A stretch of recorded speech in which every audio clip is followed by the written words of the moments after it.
that we are live.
The Dove Network welcomes you to the following presentation of Double Dropkick Podcast.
It's going to be a fun show with them. Excited to have our Pondwater guests here with us tonight. and Amy. It is going to be a great time with them, and we can't wait to have them on in just a few minutes here. But first, we wanted to give a shout out to our friend Podcast. Check them out, Spanning the Globe Podcast, every Thursday night, 8 p.m., 7 Central. Andy, Ben, Richard, and Mark Magger do a tremendous job over there every single week. We love those guys. Help them get to 500 subscribers so that they can give away a belt. Also, check out C4 Authentic Belts on the Facebook page. And you got to also check them out on c4authenticbelts.com. They are the only one that has partnered with Crumb Rind themselves to produce one of the most spectacular crumb rinds ever made. I have it in my collection, and it is unbelievable. You have got to check them out. Also, check us out on Instagram over at Double Dropkick Podcast and on X at DDK Podcast. We do a great stuff over there to have a whole lot of fun. You guys know who I am. I am KEV Kev. And let me bring on my main friend and my co-host, one of the great guys of the hobby. Welcome in our co-host, Mr. Ethan Thompson. What's up, buddy? What's up? Just chilling, bro. It's Saturday, Yeah, what we're doing. What was up with that? Stupid YouTube telling you. We have never had that happen.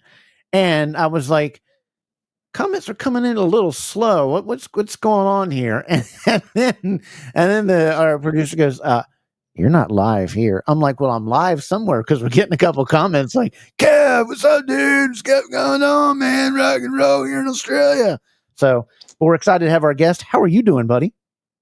Bro, I'm living life. I'm alive. Hey, that's what we can do. We want to send our thoughts and prayers on behalf of the Double Dropkick Podcast to the family of Sabu. One of the icons of wrestling passed away.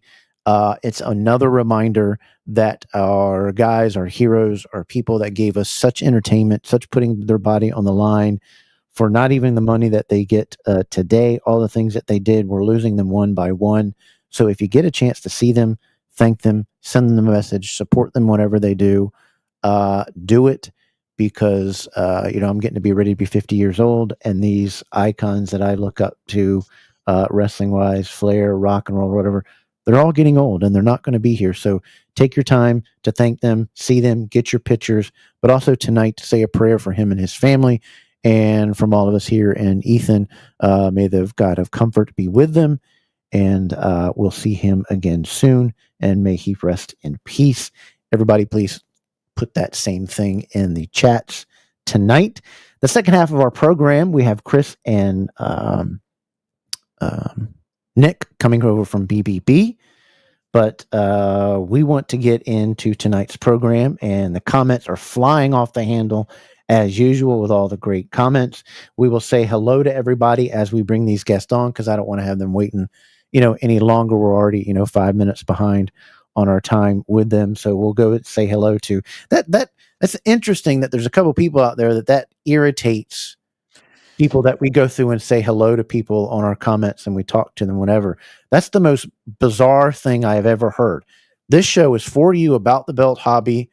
And our tagline is tune in, comment, and be a part of the show. You are just as much of the show as anybody else when you comment. All that means is that they're lying because they're watching. Yeah. There's Richard Ward checking in. How you doing there, buddy? Andy Bolger checking in. Ready for another DDK Saturday night. How's it going, buddy? Jim, good to see you, buddy. Always with a great picture. Christopher Raines, one of our solids, great guys in the hobby, who says hello just about to everybody. Hello, Terry Weaver. Good evening. How are you doing? Welcome into the program tonight. Good to see you. Hope you're going to enjoy a great time at the roast of Pondwater Dave that we're going to do tonight. As everybody don't know, Dave officially, FedEx dropped off his issue of being the referee Playgirl of the Year. So we're going to unveil that centerfold for everybody tonight. It's going to be a fun time. But do not go to Dave's house if you're driving a FedEx, because shotgun pellets hurt, I heard. So stay away from all of that. Good evening, Max. How you doing? Keith, welcome into the program. Good to see you. Big Boys Belts checking in. We're going to see them in just a little bit. Keith, what's up, buddy? Hope you're doing good. Andy Bolger.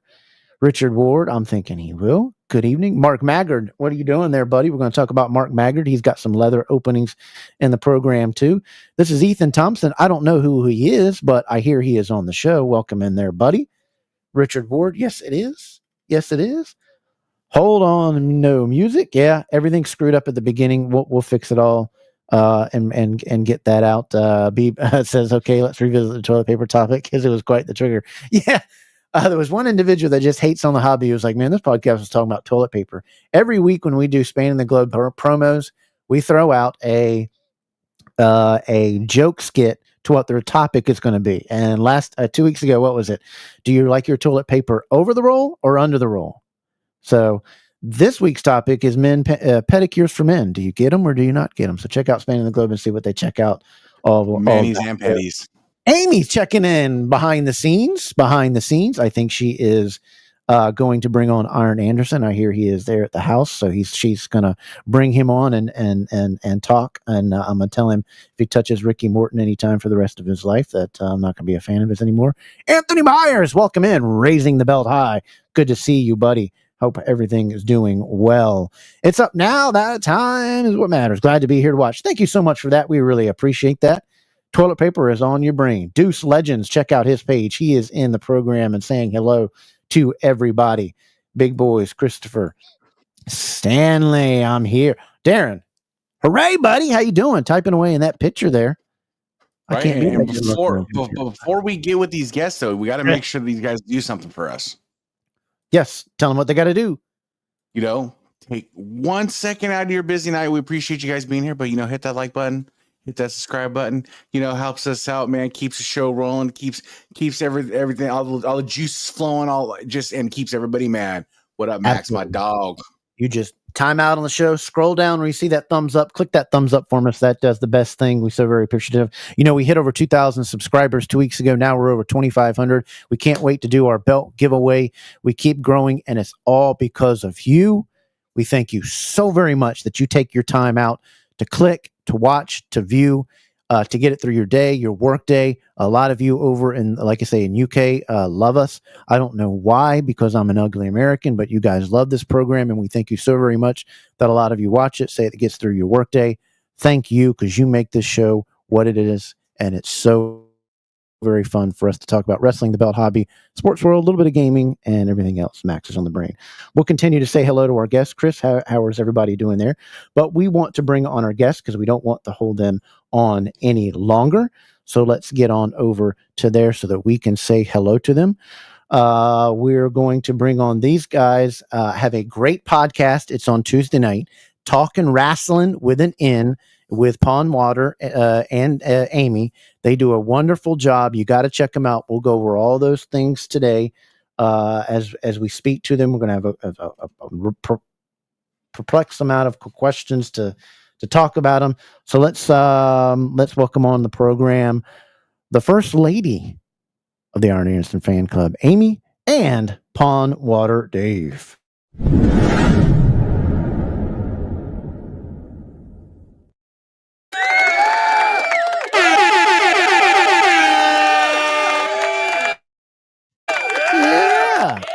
How is everybody doing today? How's everybody doing? Good to see you guys. You may want to mute them. I don't think they know they're muted. Did they mute themselves or something? No. There we go. They're on now. Oh, there we go. Hey, everybody. There we go. How are y'all doing? Good. What a wonderful introduction. Thank you so much. Thank you guys for taking the time out to be here. We are a fan of your program and all the stuff that you guys do. It's fun watching your show. I get a lot of enjoyment. I probably comment too much, and that's why I got censored the other day. And Dave was like, "I'm not putting another comment up by that guy from Double Dropkick. I don't know who the heck he is." Even though I put his FedEx driver in his pond, I still couldn't get my comment up there. But you guys do a great show on that. But we apologize for whatever happened to YouTube to delay you guys coming on. We're excited to have you guys here on a. Does it feel weird being on a Saturday night in front of your cameras and whatever? Kind A of. little bit. Yeah, a little bit. Your introduction and all the stuff you do before your show, like that kind of got me all pumped up though. Yeah, That's pretty this awesome. is the That's production what I'm value talking I in it. about. We know. got some work to do, Amy. I know. I know. I That's what I'm know. talking about. That's what. But we got to give it up first. We got to first give it up to the ladies and gentlemen, the first lady of the Iron Anderson fan club. Hip hip hooray! Hip hip hooray! Hip hip hooray! Everybody knows that Iron Anderson is my favorite wrestler, individual heel. Him and Bobby Eaton are right there. I think Bobby Eaton, and we can talk about that too. I think Bobby Eaton does not get enough recognition as being one of the greatest wrestlers of all time. I think he absolutely is, and it's so disrespectful to him, his legacy, and his family that him, his tag partner, and Jim Cornette are not in the WWE Hall of Fame. But to me, the WWE Hall of Fame is kind of becoming a joke anyway. When it seems to be you're putting in favors above who should go in. Mm-hmm. I don't know, but yeah, we'll start out with that question. If either one of you were Triple H, and Triple H is what about 50. He's a little bit A older. little so. older than 50. Okay, I think he's closer to 55 than he is 50. okay. He's closer to Pondwater's age than my age. And if somebody came to you and said, "Hey, we're going to put you in the Hall of Fame," and would you? Maybe it's just me and humility. I'd be like, "There's way too many people that need to go in before me." Would you have stepped back and say, "No, let's put somebody else in," or would you not? Let me ask the lady first, Dave. What do you think on that topic?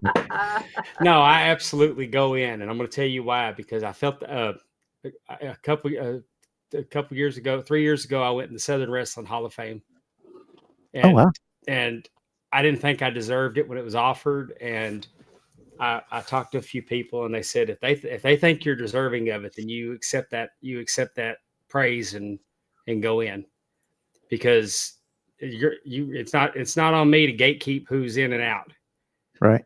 I mean, I can have my opinions, but whenever somebody wants to honor you with something, you should accept that praise, especially with much negativity that goes on. But would your perception of it change if you were the COO or CEO of said company? Oh, definitely. I will. If you're wondering if Triple H should have gone in, absolutely. Absolutely. But I think that there's no reason that they don't have a committee. They don't make an independent committee to do Hall of Fame nominations. I mean, It's a lot of people in the politics, Hall of Fame. agreed. Because they do favors. And I'm not saying that Michelle McCool didn't have a great career, but fairly or unfairly, they said, "Oh, she's married to the Undertaker." You could absolutely see that's something, and I'm sorry, to me, she's in before China. To me, for her to go in, the Hall of Fame is supposed to be the elite of the elite, the ones that could not do what the people that were even in your program. Say, I played ball at Pitt, and if one of my guys was 10 times better at the position, he gets in, even though we were playing the same game. That's what the Hall of Fame recognizes. The same peer group, but somebody in that doing that same thing, somebody was doing it above head and shoulders. That's what it's for, the best of the best. And I'll go to my grave. She does not deserve, in my opinion, to be in the Hall of Fame based on her accomplishments at all. You could have gone to every WrestleMania and said, "Do you know who this woman is or who this girl is?" Half of the people would have been, "No, they don't know who we are." And I think, in my opinion, that she got in, because of some strings pulled. And that, to me, if I was already in the WWE Hall of Fame, I'd be like, that kind of pulls it down. This is supposed to be the top of the top, the guys that pushed our program up, the ones that pushed it over, the ones that did it better than anybody else, ran the mic anybody else. That would have been my take on that. But Miss Amy, what is your opinion on that? If you were Triple H, would you have been like, "Hey, somebody else I think needs to be in this spot because we got a lot of people to get in before me"? No, I don't know. Because, like you said, I agree with Pondwater. I think Triple H definitely deserved a Hall of Fame nod. I think it's an interesting concept because we've always talked about how even the WWE itself was an audience of one, and so was, and so was the Hall of Fame. I think we all could sit here and list and maybe all kinds of Hall of Fames of people that we think should have gone in, but it's not in for some reason.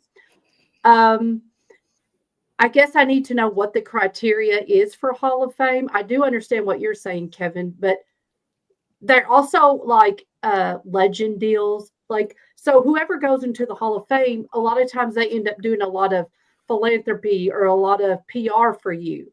I think Michelle McCool is a wonderful PR, a wonderful person to maybe do that. So if those are some of the guidelines that they're looking at when they choose people, then, maybe she did deserve it. I know we all think of other people that probably could have gone in before Michelle McCool. I, you know, I don't know, but it could be again not just what she brought to the wrestling ring, but what could she bring afterwards, being global. So Yeah. Can I throw something in there? Yeah, go ahead, bro. We're good. Where WWE gets their delegitimizes their Hall of Fame is like my complaint is always China. Over every woman, my complaint is always China. Disrespectful. So But disrespectful.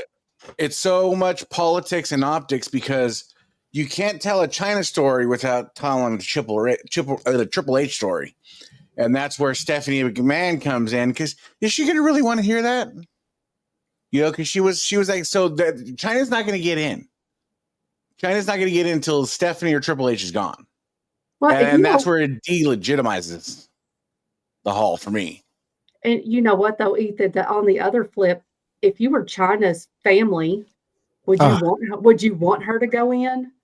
You know what I'm saying? I think that's another side that sometimes we don't always know about is, we all know that Martha Hart does not want Owen Hart into the Hall of Fame. We know how Right. she feels about WWE. Right.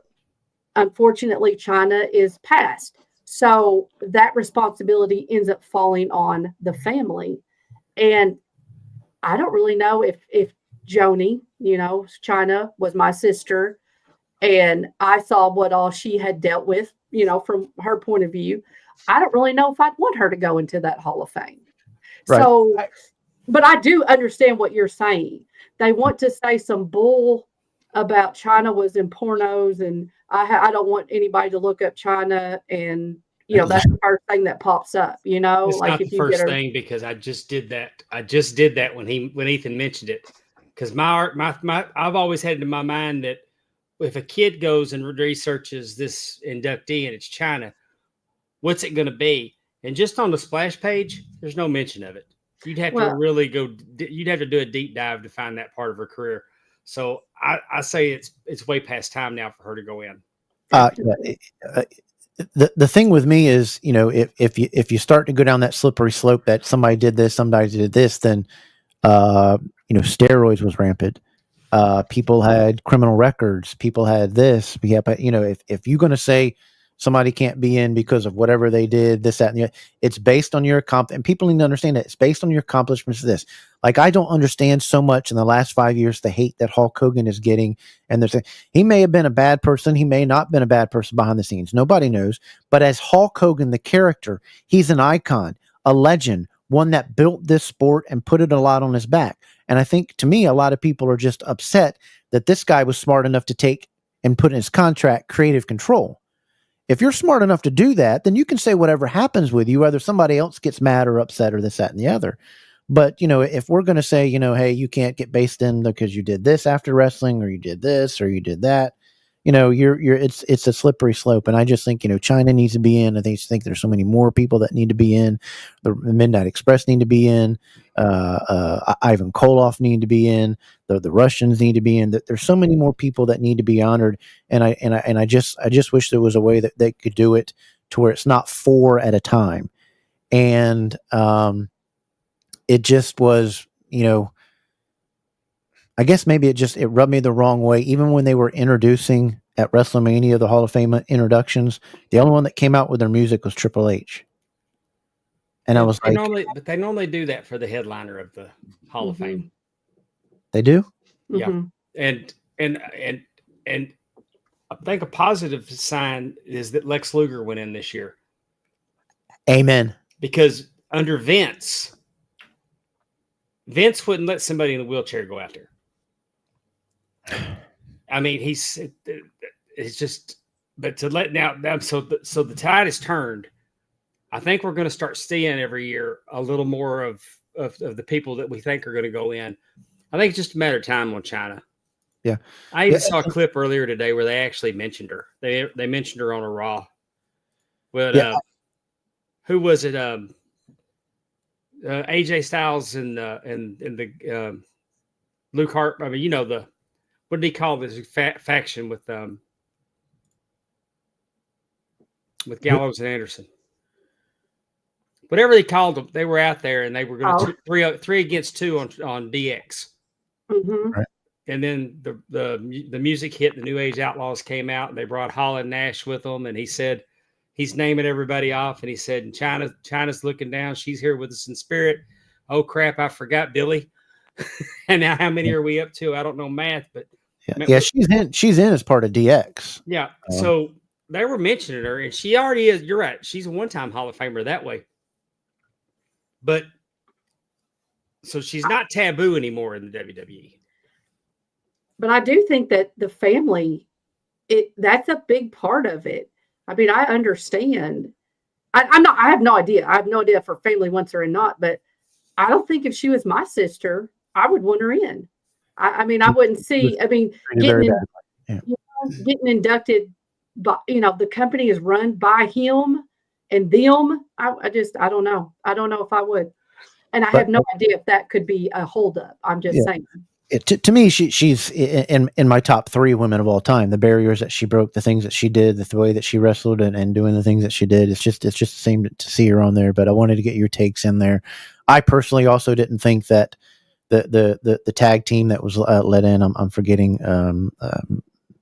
Earthquake. National disasters. Again. Where is the accomplishment and longevity? You guys were just a tag team for a year, and you won it one time, and you put him in. Earthquake, we could make a thing, and maybe Tugboat by himself. You could maybe make some arguments for individual, but as a tag team, I just felt it was kind of. I don't know. I guess I'm just a sour old man. I think me and Dave were talking about that yesterday. I was like, man, I'm just a sour old man, 50 years old, and I'm just complaining about everything. Wrestling ain't what it used to be. Well, I got a song that we play on I made for our show that says Dave's barking at clouds again. Mm-hmm. Yeah. Demolition. Well, I think Demolition is going to get in because they re-signed that contract now that Vince is gone. Power and Glory. I mean, Demolition absolutely deserves to be in. I think a lot more will be again. I wouldn't be surprised if Demolition doesn't headline next year.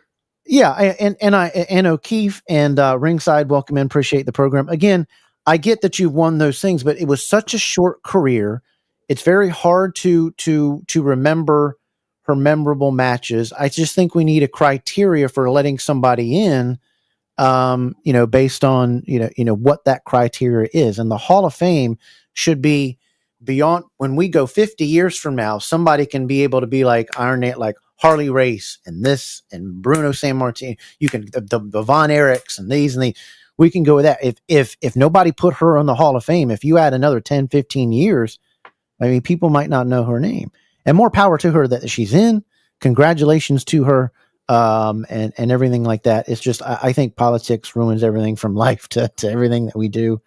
Now, I will say that the package that they played for her that highlighted her career, I felt a lot better because there's a lot that she did that I forgot, and Ringsider Anthony brings up a lot of it. Right. But I mean, just, the work with Lay Cool, the first Divas champion.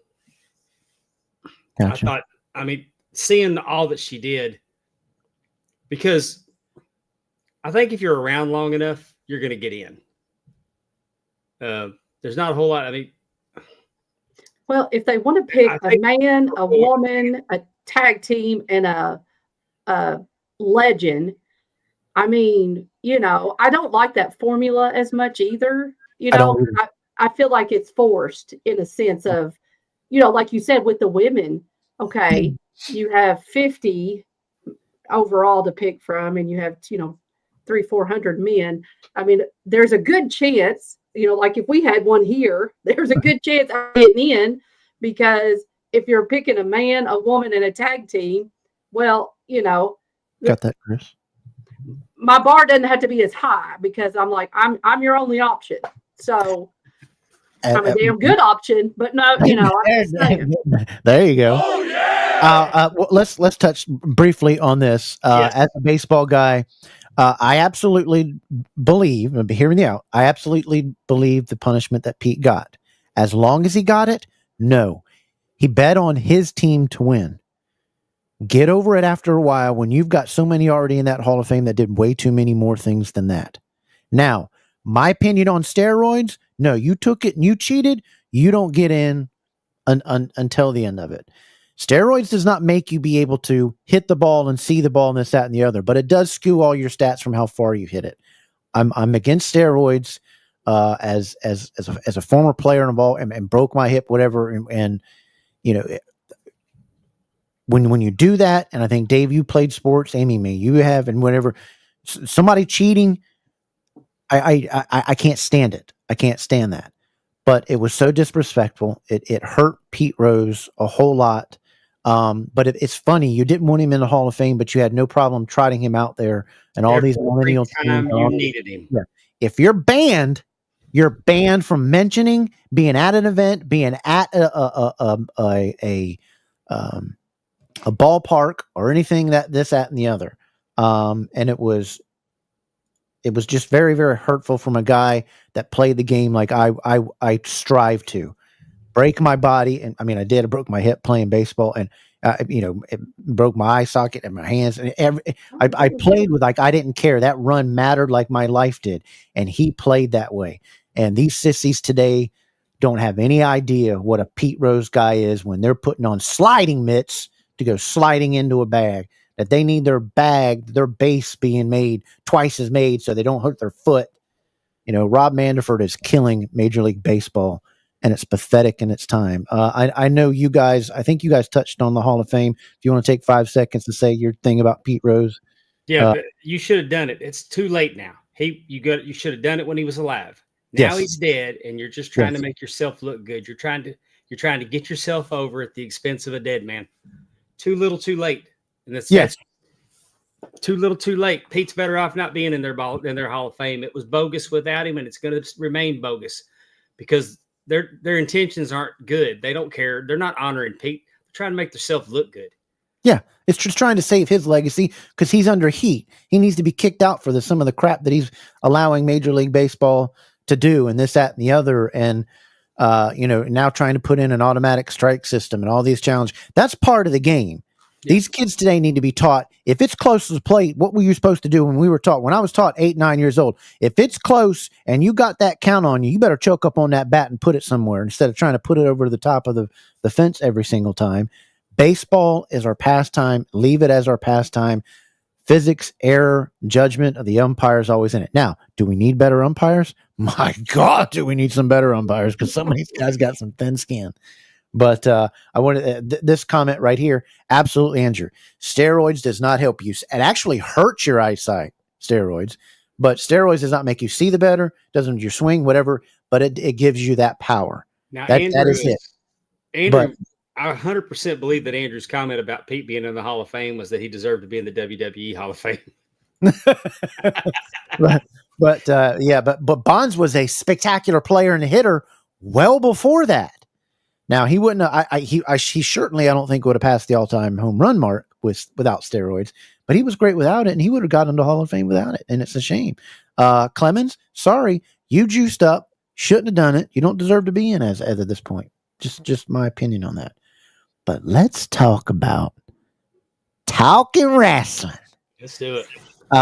And before we talk about that, Miss Amy, and this is not meant to be disrespectful, but so many, we don't see females getting on podcasts and hosting podcasts in a male dominated sports, this, that, and the other, and it's great to see, because I grew up, and we talked about just before coming on, when me and my dad would go to Dorton Arena or Norfolk Scope or the Coliseum in North Carolina, and $12 front row, and you saw the Four Horsemen, and there was no old ladies with those pin open, you twist there and you pull the pocket, that had penny rolls, and they were taping those penny rolls and they were throwing them out.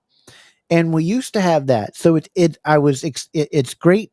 And I want your experience on when we get into the show, talking about the show. But how did your love for wrestling begin, and what was your earliest memories on it? So I am from Kentucky and the western part, and we would get Memphis wrestling on Saturdays. And I can remember, I don't know, 5, 6, somewhere in there, watching that on Saturday. Right. And then we also had the WWF. And in a weird way, Miss Elizabeth was from Kentucky. Now, granted, at that time, I did not know that Randy Savage had such a connection to Lexington in that area. But I just was really drawn to Miss Elizabeth, and that she was from Kentucky, and so was I.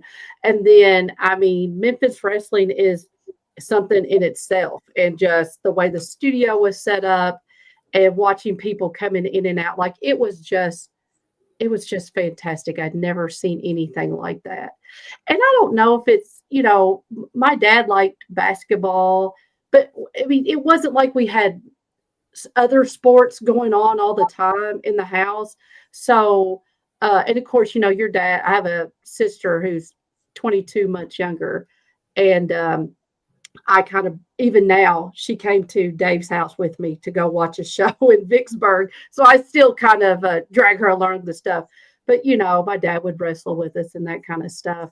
And it just really stayed with me, really, I'll be 49 this year. So it has stayed with me for a good 45 years. Okay. Wrestling love. All right. And who was the guy? Oh yeah, Iron Anderson, not in the Hall of Fame. Who was it that you gravitated to besides that? So you got into wrestling with that. Who was it as you started to get older, a wrestler, you were like, yeah, and that passion and that heartbeat came? And like for me, the Rock and Roll Express, when I was growing up, and it was them. And when the Midnight Express got in the ring, I wanted to slap Bobby Eaton with that tennis racket and all that. Who was that gave you that first love as a wrestler and growing up? Randy Savage, definitely. I got him. He's my Darren, you're okay. Get on that soapbox. I'm sorry. Go ahead.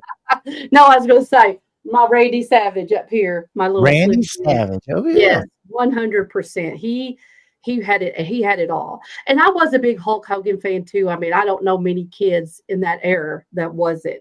I can still sit here and shut my eyes, and I can see Hulk Hogan slamming Andre the Giant at WrestleMania 3. Oh, put it over the map. Put wrestling on the map. That then. Just that was just phenomenal. Oh my! But look at him trying to upstage you. Look at that, trying to take away from the first. Like, look at that. I'm using that code, and I'm stealing all that crap. I want that robe. I want that robe. Give me that robe. I've got to try. I got to put the robe on one time. It's pretty nice. Oh, I can imagine. So you got that love, and I've said for so long that Macho Man, even though he gets great, he still kind of doesn't get as much credit as he does. His promos, the way he wrestled, I link his style of wrestling with the Steamboats and the Ric Flairs and the Arn Andersons. It was, you went all out and you sold it, and you sold it with the fans. A lot of wrestlers today, when they're in that ring, they really ignore the fan. They really ignore the interaction on the majors. Now, maybe in the indies, it's very different, but they kind of don't play to the crowd as much as I see anymore. Besides their stupid, which I'm over that. But Dave, as you got into wrestling, and I think we've heard from other shows and things that you grew up with the Von Erichs, and it was at Dallas and the Sportatorium and stuff. Who was it that you as a kid, you flipped on that TV and you were like, I'm hooked?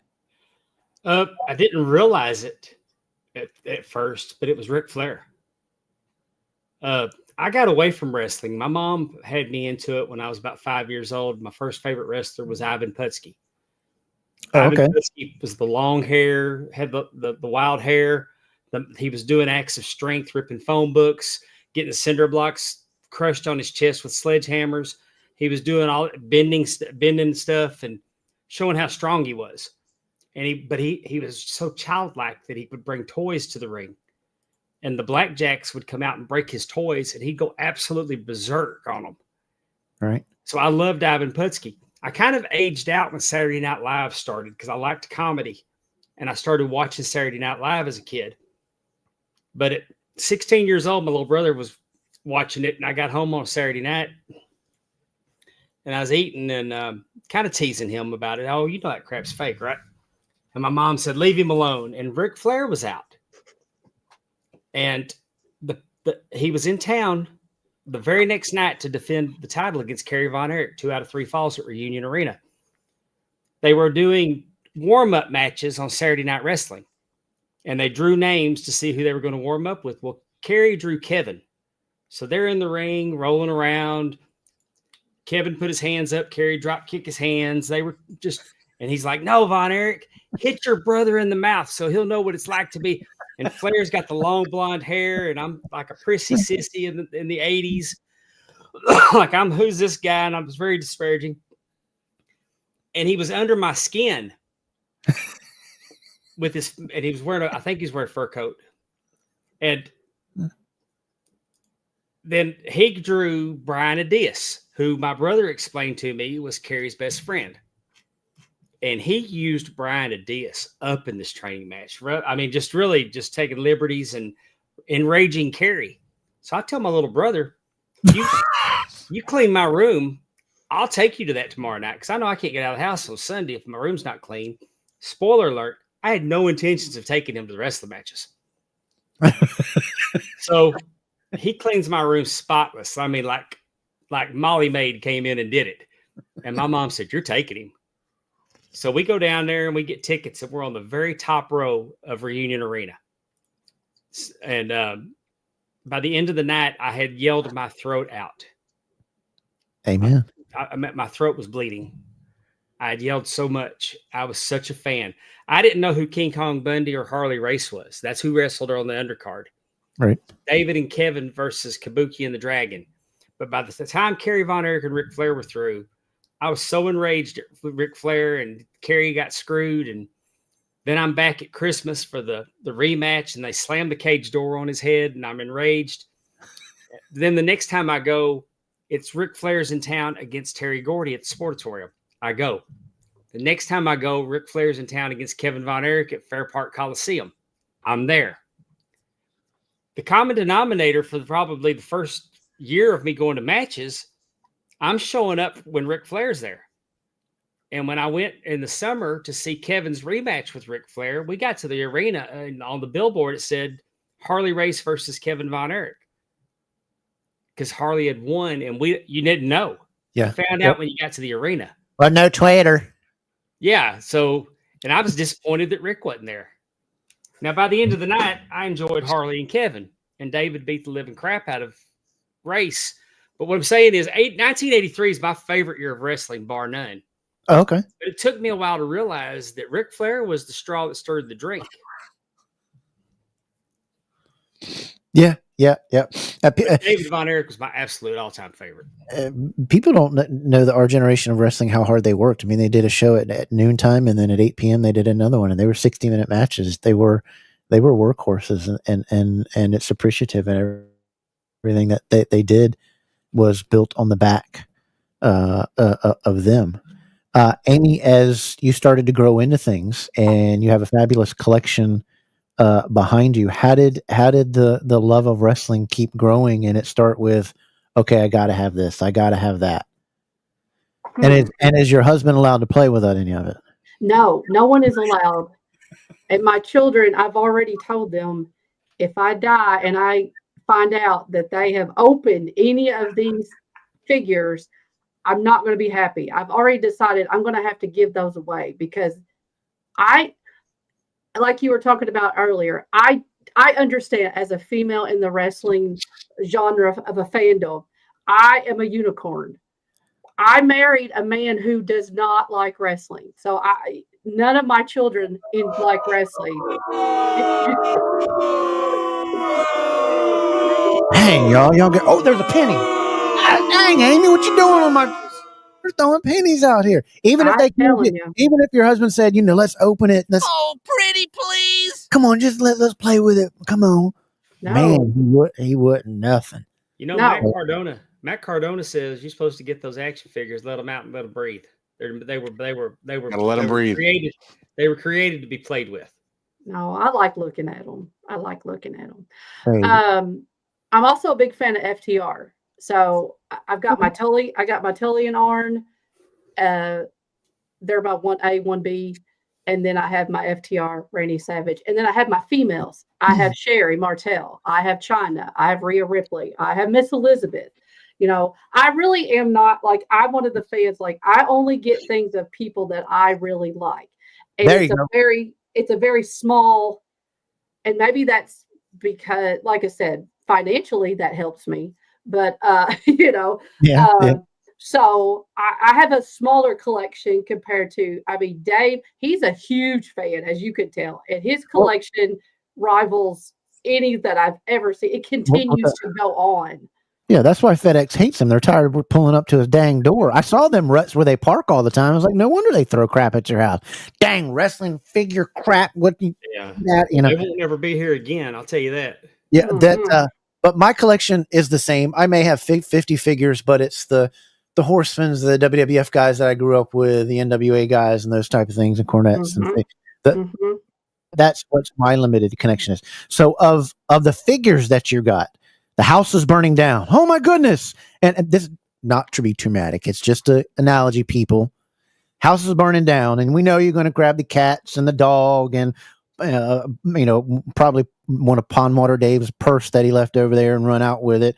But you got one figure to pull out and run out of the house with. Your husband says, "Go get that figure, honey." What you running out with?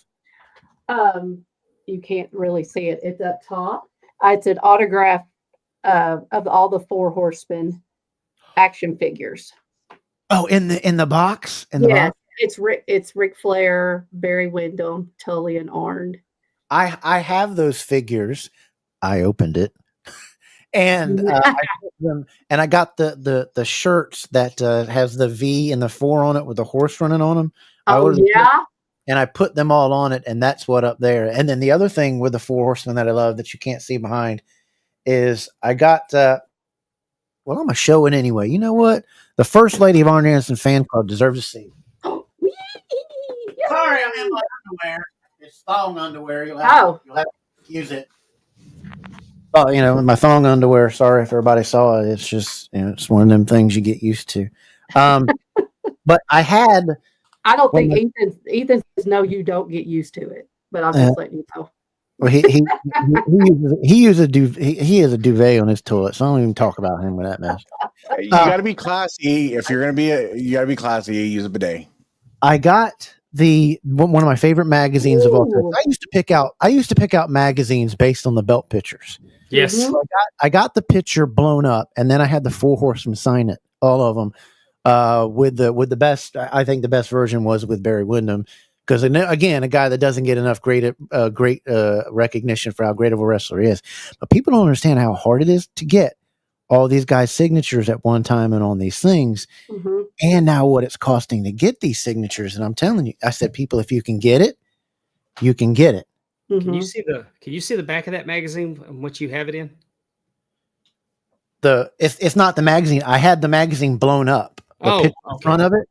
So, and then I got it. I made sure I wanted to get it certified. So I sent it off to get it certified so that somebody couldn't come in my room and insult me and say, that ain't real. No, so I wanted that. But yeah, I blew it up as a picture. Oh, that's a great idea. And had them sign it so you could see it. Because when you sign them on the magazines, it's a little small. And when I laid it down on the thing, Tully goes, do you remember magazines being this damn big? I was like, no, it's not. It's not. Freaking idiot. a guy I love too, Terry. I mean, I hated them growing up, but when I met him, I told them all. I said I hated you guys, and they were like, "That was great because that's what we want to hear. Yes. We did our Mhm. job." Too many Mhm. people come up here. You're my favorite. You're my favorite. I said they're lying through their teeth. They're lying through their teeth. But before we get on to Dave stuff, how did this stuff come to be? You know, with the first lady of the Iron Anderson fan club, we got to officially double drop kick here today. We acknowledge the first lady of Iron Anderson fan club. So there we go. You are Thank you. acknowledged here on double drop kick. How did that start and where did that come out? Yeah, certified. So it's kind of funny. So you saw Andrew H, who was making comments in the in the comments, he said that about Pete Rose needing to go into the Hall of Fame. He is the research guy for Arn Anderson podcast. And we're really good friends. And he actually was the one who dubbed me that. And Arn has agreed. So it's like he loves me and I love him. He has agreed that I am the first lady of the Arn Anderson fan club. So Andrew, Every time. That 9-year-old just came out. Ken Daly, how big is your checking account when you go? Can I have some? You can see that coming out right there, pulling in little hairstrings. So that's how it all came about. And I see your horseman hat, which I absolutely love. Yes. I think. Well, you would love. I don't know if you could see it. Can you see it over the top? Do you remember the bandanas they used to sell at Jim Crockett Promotions at the events? They were the bandanas. That logo is that bandana. It's behind there on that belt from, I got it in 1987 and the Rock and Roll Express is right there. But that bandana is that same logo. They used to sell bandanas at the events. Awesome. Rock and Roll Express one, the Four Horsemen, but it's that same logo. So I got to get me one of those hats like that. Yes. So I'm going to officially announce me here today. Mm-hmm. The lowest Arn Anderson fan club member, but I still deserve a hat. Mm-hmm. So yeah. Yes, I think it's do you know, Dave, is it One True Sport where they sell it? They sell the horseman hats? Yeah, they got all kinds of Arn, I think Arn, Tully. Oh. They got all kinds of merchandise at One True Sports. One True Sport. I thought that's where it was. So you want to get you a hat, you definitely need to go there. Paul Bromwell does a great job over there. Yes, he does. Yeah. One of your buddies, we were talking about the museum that you have. Dave has in the background. Your buddy says you are a museum. Oh. Yeah, I'm about half preserved already. Well, he said earlier, I don't know if you saw it in the comments, he said, well, you've been a little kid since 1934. So I guess it's one of those things. So Dave, how did it start with you with getting into collecting, and you grew up loving wrestling? What was it? Did you start with figures, magazines, the things? How did it grow into to your collecting? Well, we didn't have a lot of merch when I was a kid going to the sportatorium. Best you could do is promo pictures. Mm-hmm. I actually owned a David Von Erich t-shirt that I never saw for sale at World Class. And come to find out, when they were in San Antonio, that promoter was selling WCW, World Class Wrestling. That's what the logo he'd put on there. But he'd had a David Von Erich shirt with David down one sleeve and Von Erich down the other, one of those 3/4 baseball shirts. Uh-huh. And I didn't even know that stuff was available. Right. And I got mine. I bought some stuff from Jimmy Garvin, and that was one of the items he sent me. I got that. I got a cigarette lighter that Fritz Von Erich gave him. I got David Von Erich's black and yellow and black trunks, the yellow with the black stripe. And then like a picture a fan gave them, like on wood, like you used to do, and you put a picture on there and shellac it, and it's David and Bruiser Brody. So I got, because Jimmy Garvin would collect things from people that he feuded with. But so all I got back in the day were promo pics, and my first wrestling t-shirt was a Bad Street USA t-shirt. Oh, okay. And then, but I always loved the belts, and my mom wouldn't let me buy the Cattle Baron belt that was in the magazines. We did get the Mr. X mask that they sold though. Dr. X, Mr. X, I can't remember. It's just a white mask. But as I grew older, I always liked the belts. And the one that got my attention, that's why I asked you about the cover of the magazine. They used to advertise the wrestling album, not like the WWE where they all sang. Pro wrestlers, the wrestler, there you go. That's it. There's the Cattle Baron belt. We're not worthy. Oh, That's the Cattle Baron belt. You're not worthy. And you can see the old where it says the Cattle Baron Leather Company stamped in the thing. And a lot of people don't know what that thing was for. But we asked, and it's for your name. You write your nameplate on it. That's their nameplate. That's what you're supposed to write your name on it. And you know, when I had as a kid, to my brother, I'm gonna write your name. I said, you write anything on it, you can be buried in that backyard. But yeah, Send it to Mark Maggard and have him stamp your name into it in the leather. Mark Maggard would steal it. Well, I don't trust that guy, man. You got to watch out for that dude. No, but this was the first. Guys are. Yeah. There's scammers out there. Eventually, they all go bad. I heard he had stinky leather too from somebody.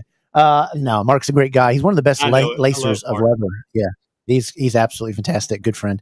This was the first that you could get, and I still have several of the magazines in here, and I'm gonna actually get this to be put into displayed with the actual. Remember the ad that was in the wrestling magazines, the paper that it was on. So I have one in there, and I'm gonna put it in the frame with them. But go ahead. What you were just saying, I just wanted to show that to you to make you a little jealous that I have something that's something that's not in the museum, the Hall of Fame Museum at PondwaterDave.com, sponsored by FedEx. Now I got to get one. But I looked at the magazine, and they had all these wrestlers. They would have posters of pinups in this wrestling album. Ricky Steamboat standing there with the Mid-Atlantic Championship belt, the white one. And that white plate belt stood out so much to me. And that's when I got the belt bug really bad. And I used to get the magazines and I wanted to see belts. And when the champion would come on world class and they didn't bring because the Von Erichs were notorious about not wearing their belts. They just didn't. Really? Yeah. And David would occasionally. But in Fort Worth, he had that gold cast Texas belt.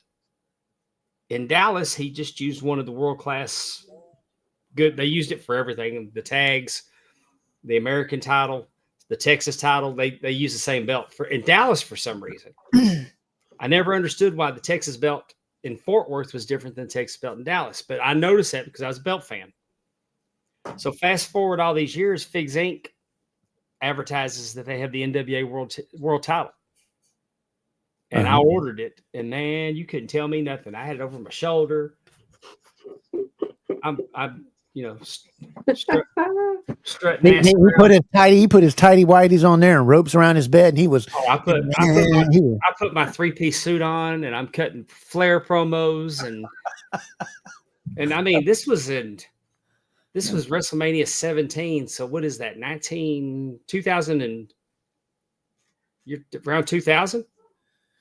When the Figs came up, 2001, 2002. So this would have been 2000 because the NWA one was first. All right. Well, we actually have you cutting your first promo with your belt here. Here it is. Last but not least, I don't want to say I told you so. I don't want to blow our own horn, but toot, toot. You look good there. You look good there for a young man. But I mean, you were tooting it there once you got that belt. Yeah, buddy.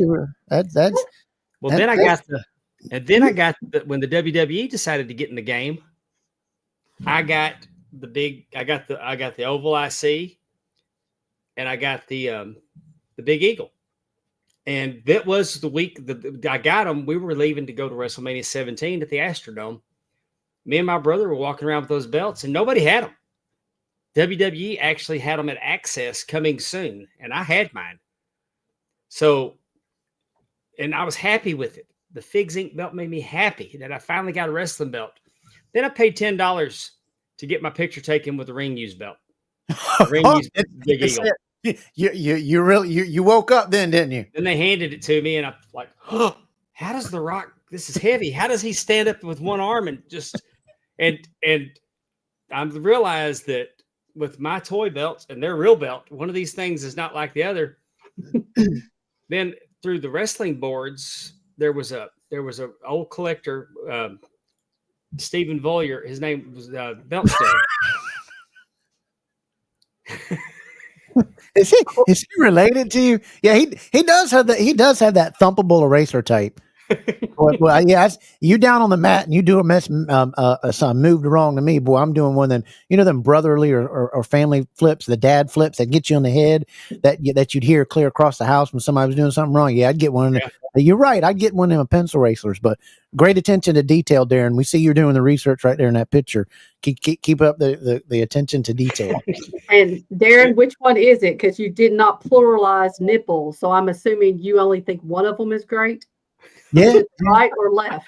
Well, like I said, growing up, he might got the twist more from his family than the other. You kind of, that's why one of my eyes is lower than the other. I kept getting slapped by Dad till I wasn't going to mow the lawn, and I quickly realized I better go mow that dang lawn.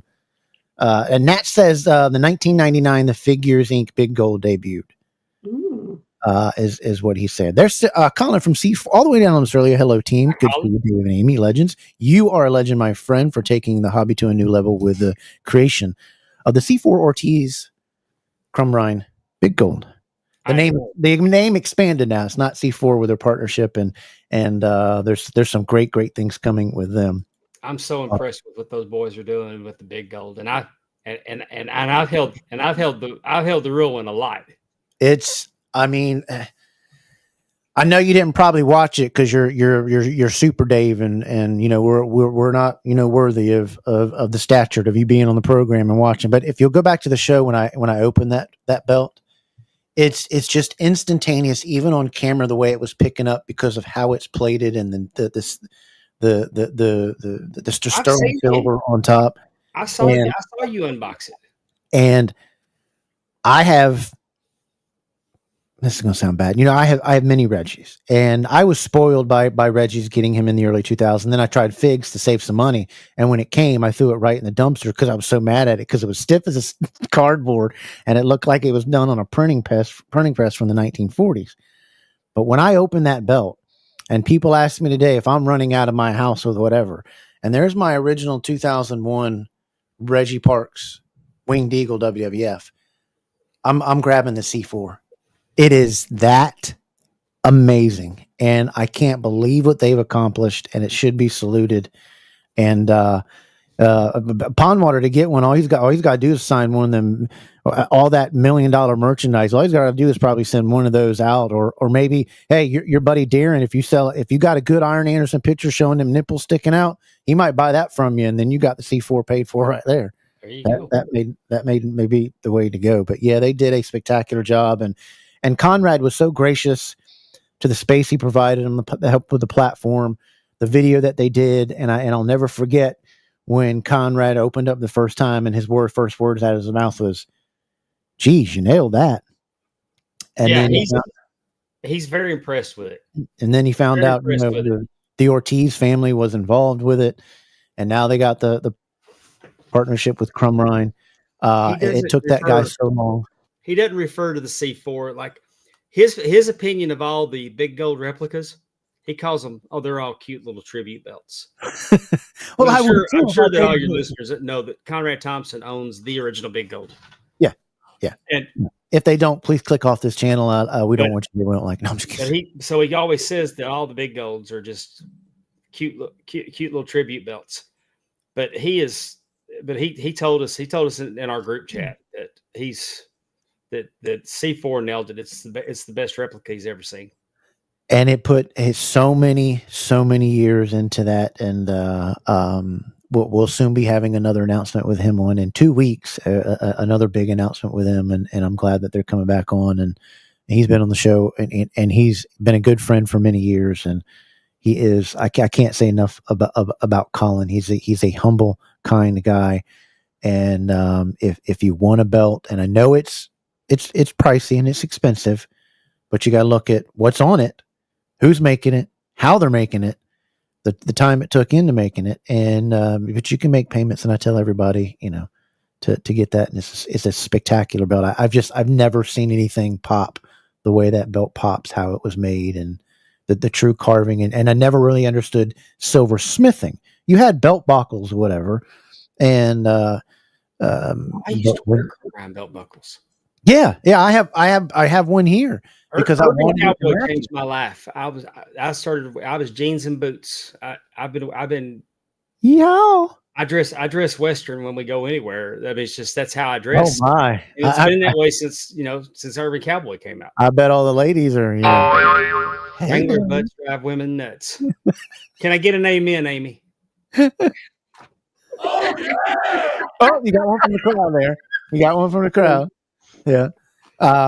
Yeah. Crumrine is a great ambassador. I mean, Crumrine. Conrad is a great ambassador to the belt hobby and the belt community, and what he does with letting people touch them, feel them, smell them. Some people I've heard lick them, and yeah, I would just stop because that people do understand that belt was on top of Space Mountain a few thousand times. So easy when you stick your nose up there to it. And I'm pretty sure it's been on Conrad's Space Mountain too. Because if I would have bought that too, I'd come in the room with the wife and be like, "Honey, we're Ultimate Warrior tonight," But I won't give no details. But I carried a robe in the big gold upstairs once. Do you have a video of it? No. There's your candle, Pondwater. Oh, what's the candle about? Oh, again, I like candles for my friends. Catholic. Yeah, I have to take care of the souls of some of my friends, so I like candles when they do things. Andrew, again, our wonderful friend who named me the first lady. I think you spent a few thousand a day, Dave. What's that telling us? We're just over 2 years in on our podcast, and she's already gave me 3 candles. Oh no, that's right. Oh my! I keep them burning. Yeah. So, how did Dave meet Amy? Were you doing some work at the local jail and you had to preach to Dave behind the bars to stop giving out little suckers to girls on the playgrounds? And is that how this all came out? But how did you two meet? Seriously, how did it come about that you two met before even starting the podcast? How did you two know, and how does that far go back? We'll let the lady speak. Amy, how did that happen? We were both part of, so as you've mentioned, Conrad Thompson, he has ad-free shows, and they're different tiers that you can be part of. And I am a top gal with his ad-free shows, and we do a lot of Zooms and we do a lot of things at the top tier that you don't get to do maybe at some of the lower ones. Dave has definitely, he's been part of those groups, and I really do feel like that is how our first introduction came, was just part of the ad-free shows community. And then once a year we all get together at what is called a Top Guy Weekend, and I think that's the first time I've actually met you in person, and that's actually where a lot of us ended up meeting for the first time in person, was at a Top Guy Weekend. And I don't really know, we just hit it off, and felt sorry for him. He needed help with he needed help with the show. He needed a sensible thing because Dave would. I'm pretty sure Dave would be talking about this picture here, and then all of a sudden he's talking about changing his lawnmower blades, and 30 seconds later out in the yard. So you had to keep the ship steered straight. Is that what it is? Sometimes I am a little bit younger than Dave, not by much, but I'm a little bit younger, and his shirt says it all. He is elderly. He is elderly. And I wear my rocking chair proudly. Okay, I like that. That's pretty cool. That's pretty cool. So then, Dave, how did this come up to where you're starting this podcast that you guys have? That is an absolute fabulous podcast. For people who don't know, it's on Tuesday nights, 7 p.m. Eastern, and they talk all variety of wrestling. They have interviews. The trivia is spectacular. I broken so many daggone glasses because I can't get the answers right because I'm stupid. He does But, that on but purpose. it's great, and people need to tune out. So, Dave, how did this start for you guys to start this podcast? Well, she mentioned Conrad. Conrad, that the concept of ad-free shows was that he wanted everybody to have what we had in our group chat. Our group chat's over 10 years now. And I just want to say first, everything that I've ever achieved in pro wrestling is because of the wrestling belt hobby. Yeah. The connections and friendships that I have made It's through the amazing. belt hobby. It's amazing. That's how I got to become friends with Conrad. Jeff Jewett's in there. Mark Nilsson, God rest his soul, was in there. Dave Hancock, Jay-Z, the Bojangles champion. Oh, love him. Dan McMahon used to be in there with us. I mean, a lot of people, but we were all belt. It was all belt related. You're talking about the early Yahoo days and the groups where you sat in that with that group and that. Oh, yeah, I went from Yahoo to and you waited for that door to open, and you come and you tell about your new belt day. You heard that, yeah, and you're like, oh God, hey guys, look, I got it. Oh, wait a minute, I got a new belt day. I mean, I remember those good days. Those were good days. So you fast forward to when ad-free shows came out. We decided, why don't we just put our group chat on a podcast? We'll call ourselves the Think Tank, because we were essentially his think tank when he was starting to do stuff. He'd bounce ideas off of us. Like, that's how you afford all the stuff. I named You gave him all the IDs. You gave him all the IDs. That's how you afford all that museum. No, we didn't get. No, we got you. What I'm saying is, I named the JR's podcast Grilling JR, which wasn't hard to come up with. Mark Nilsson named Starcast for him. It's just that there's things that it's a think tank. So we did a few episodes of the think tank. Things are needed, yeah. And then we pivoted and we rebranded to the Sad News Bears. Yep, that's the one that I remember that we I had watched. Such a good time doing that show because it was just we were doing on camera what we were doing in the group chat, and that gave me the podcasting bug. When it went away, I really missed it. So then I got with I had been doing some guest shots with RJ Krasinski on his show, and then I was permanent. I was a permanent co-host there for a while with me, him, and Justin Davis. Well, RJ had the opportunity to pivot into with his program with Hebner and Corderas. Jimmy Corderas. He couldn't do our show anymore. So I asked Justin, if I do something, you want to come with me?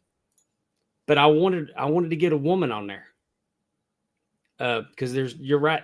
And one of the biggest complaints that we always hear when when Conrad's trying to get ideas for podcasts, everybody wants more women involved. And I had met Amy, and I really liked Amy. We clicked.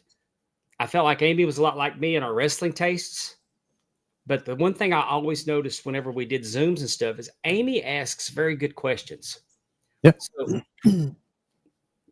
So we all three started it, and Justin's not with us anymore. He stepped out, and he's always welcome to come on. But now with me and Amy, I think it's a different dynamic because we click so well. We're comfortable with each other. I mess with her. I'm relentless, and she's on me pretty good too. Sometimes we just get really heated at each other, and that's gold when that happens. Oh, it's great. You lose a lot of those battles, just letting you know. Even when I win, do I really win? No, because she's gonna come up on the next. Let's go, Dave. Turn it on. Hurry up. I remember last week. Turn it up. Yeah. I remember. I told my granddaddy about you and what you did. I remember that. I told him. I'm just trying to think of when did he win? So I don't know. I have to think about that. Your T-shirt. Oh, This yeah. T-shirt is evidence that I won. No, that's not. No, It's, no, listen there. She said something and she showed a wrestler, and I don't remember who she said it was. You know, And I Billy. was like, "Hey, Amy, I'm pretty sure that's the Great Muta. That's not the Great Muta." I said, "Amy, hang on." And I looked at my Great Muta poster that happened to be the same picture she used, and I'm like, "Amy, I'm 100% positive that's Great Muta." No, you don't have to doubt me. I'm telling you, that's not the Great Muta. And I'm like, Amy, if that's not the Great Muta, I'll kiss your ass in the middle of the street and give you 20 minutes to draw a crowd. So then she said, "Pucker up, asshole." And Oh, pretty please. and then when she found out she was wrong, to this day, I have never gotten an apology. My But we have a goodness. T-shirt, so there you go. There you go. I wanted to talk about your show a little bit and how Profanity. and how people get on. We're going to switch up to our thing real quick here so that we can show the media here and some of our pictures here. Let's switch on over to this so we can show this YouTube page and where people can find you at. And bring you guys all onto the stage here. And the thing that's really interesting is your the mark out moments where you have your show at and where people need to go and see this program because it's very cool. There's a variety of things on there. From I think your buddy that's infatuated with nipples probably likes the little video short where you're getting your chest slapped off through the back of your teeth. I think that's what he probably likes that a lot. Oh, yeah, he does. But this is confirmed. Yeah, this is here. You guys' YouTube page that people need to go and check out and tell us about mark out moments and all about it. Well, we used to just have it branded for our show, and then we decided to rebrand because we're in a kind of a partnership with the boys over at the Drunken Pop podcast. It was formerly Filter Free Popcast. Okay. They don't do wrestling anymore, but they do pop culture. They'll pick a month in a year. They'll do a deep dive into sports, music, movies, television. It's a fun deep dive. And then me and Amy, we have the wrestling covered. And then we collaborate with them. We collaborate with them occasionally, and we'll do post shows, pre-shows, review shows. The things that we do on Patreon, we're starting to put on our channel, like World Class Flashback, where me and Timmy C watched 1983 World Class. They have Hard Times and Beyond. They have I Was There. They just a lot of different projects with those boys. But the idea is that we're trying to grow this YouTube thing and make it profitable. And we're having a little success. It took us 2.5 years to get to 1,000 subscribers. It's taken us 2.5 weeks to get to 2,600. That's awesome. We're enjoying great growth right now. And mark out moments kind of says it all, because in wrestling, you have mark out moments. I was marked out when Kerry Von Erich won the world title. I was there. I marked out when the most recent one I can remember where I really lost it on what happened was I was in New Orleans, Charlotte Flair and Asuka. I didn't expect Charlotte to win, and when Asuka tapped, I lost my mind. All right. So you'll mark out to wrestling, but everybody's got a movie where they marked out. Everybody's got a concert or music that you've marked out for, or a television program. So I think anything pop culture related, anything wrestling related, I think Mark Out Moments is the perfect destination. And you can find it by going to markoutmoments.net. That will take you to our YouTube channel. Yep. Take you right to the .com. .com takes you to some guy putting a roof on. Okay. Well, that was probably your FedEx driver. Yeah.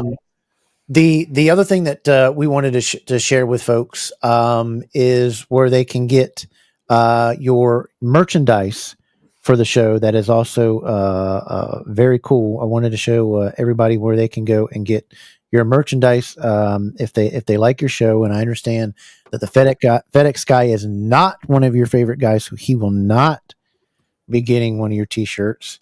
But I'd be standing there waiting for him. The FedEx guy's lower than well crap, and that's at the bottom of the ocean. But this is you can tell everybody this page right here, jumpinthepond.com, where you can go and get all the merch. Support, we say it all the time, support these podcasts, wear these shirts, let everybody know, build a community. It gets people talking. You can stand there in the grocery line and have a great conversation with somebody, and then realize that they're a belt collector you got, and you can meet. I always do it and try to wear something so I can get close to Granny's purse and steal what's ever in her purse. That's how I wear my wrestling shirts out. But these are fabulous shirts and fabulous merchandise, and your pricing is spectacular. Yeah, I mean, wrestling shirts don't have to be $25 or $30. No, they don't. And I love too they're not all black. That's one of the things that we really we've talked about before. Well, it's nice that there's the ability to have different colors. That's it. Yes. Like I said, I got purple on, so yes. I don't see, where is the first lady of the Arn Anderson fan club in there? We haven't done that because I don't know that Arn would be cool with her actually profiting off of his name. Well, yeah. Maybe your viewers would know AAFC then. I mean, we could probably do something like that, or just the first lady. I mean, and then if you ask him, it's alien ant farms in the country that she likes. That's there what you go. That was quick too, Kevin. I mean, I like how Kevin thinks. That's what I would say to him, whatever, and then just quickly give him a drink of your Pondwater, and then he'll leave you alone. But I want to make sure that everybody, if they want your merch, go over to that and check them out there. You guys also have a guest coming up this week on your show, and I just misclicked them. That's very cool that I wanted to show everybody and tell everybody about this guest that you're coming up with this Tuesday night. This is author Amy Flanagan. Amy has wrote it. Lizzie Flanagan. I'm sorry, Amy. That's okay. Lizzie Flanagan. She's wrote a book about Gino Hernandez called "I Am Your Champion." If anybody ever saw Gino promos, that's what he'd do. I am your champion, and it was so great. The life and death of wrestler Gino Hernandez, and it's going to come out early next year. It's on pre-order now. Funny thing is that we talked this week, and we were going to push her. She wanted to push her episode back closer to the release date because she didn't know it was going to be so long before the book came out. And I told her, I said, yeah, but you can come back then too. I think it'd really be cool just to talk wrestling with you for an hour, because Gino's not her only love. I mean, she talks about Bruno. She talks about Bob Backlund. She loved the Gino. She loved the Von Erichs. Her wrestling, I mean, she fancies herself a wrestling historian, and she really is. And I was just really disappointed that I wasn't going to be able to talk to her about wrestling this week. And I told her there's no limit on coming back on our show. I'll promote the crap out of your book next year too. There you go. Just come on and talk wrestling with us, because I follow her on X, and the fact that she's talking about Bob Backlund, the fact that she's talking about Bruno, everything's old school to her. It's not always pushing the new stuff. and goodness gracious. I always have hot Cheetos.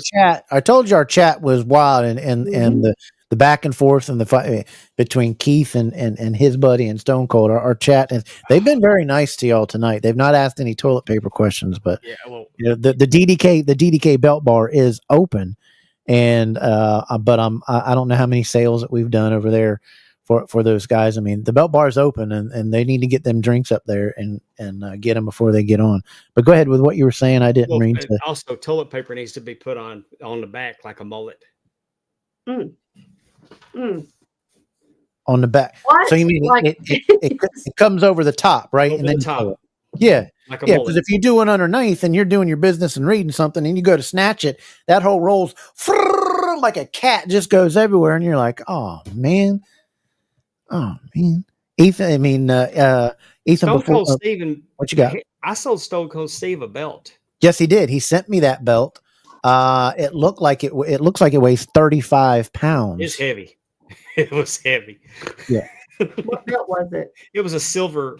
I guess you call it a big silver because it was a silver big gold Oh, with okay. with blue stones. Ooh. This belt right here. Yes. Oh, okay. That was the belt that he had sold them. And he remembered that and wanted you to know that he remembered that. And so it was cool to him. Ethan, what you got for them? We got about less than 10 minutes left with them because we don't want to keep them too long. I'm gonna ask Dave the same question we asked Amy. There's a fire twister coming. What's the one thing you're grabbing? David Von Erich trunks. Don't let you you. those. You can just throw those on. You can just wear those. No, I You can got just them. wear those running. No, I got them. I've got them in a big frame. It's Okay. it's quite a big presentation to get them off the wall. I could probably show you real quick. Yeah, I was gonna say, show them. Oh wow. That's Okay, the yeah, most- I can understand. That's the most What'd you think of expensive. That's the most expensive thing I've ever framed. What'd you think of the movie? What's that? What'd you think of the movie? It was not It was- a true story, Dave. No. It was okay once. she's calming him down already. Getting the Dave's off the ledge. Dave's I on the lived ledge. through it. It's not happy. I mean, it wasn't a happy ending. Thank God Kevin's okay and he came out good on the other side. The one thing about the movie that I liked is that it showed how much those brothers loved each other. But I didn't like how they portrayed Carrie. I didn't like how they portrayed Fritz. I don't believe that was a true portrayal of Fritz. The way they portrayed him in the movie, I honestly thought that Doris was fixing to catch them hands when she didn't fix dinner and she was painting. Yeah. And Fritz wasn't the wife beater, but I'm just saying that the way they portrayed him, they did the kayfabe. And I could pick it apart, and we're going to do that on our channel. We're going to watch it. We're going to do a show called 2 Shows, 1 Cup, where we watch something and crap on it. And so it'll be us and Drunken Pop just dumping on whatever we're watching. And we'll watch the movie. Not be me. I will not be probably. Yeah. We're going to watch the movie.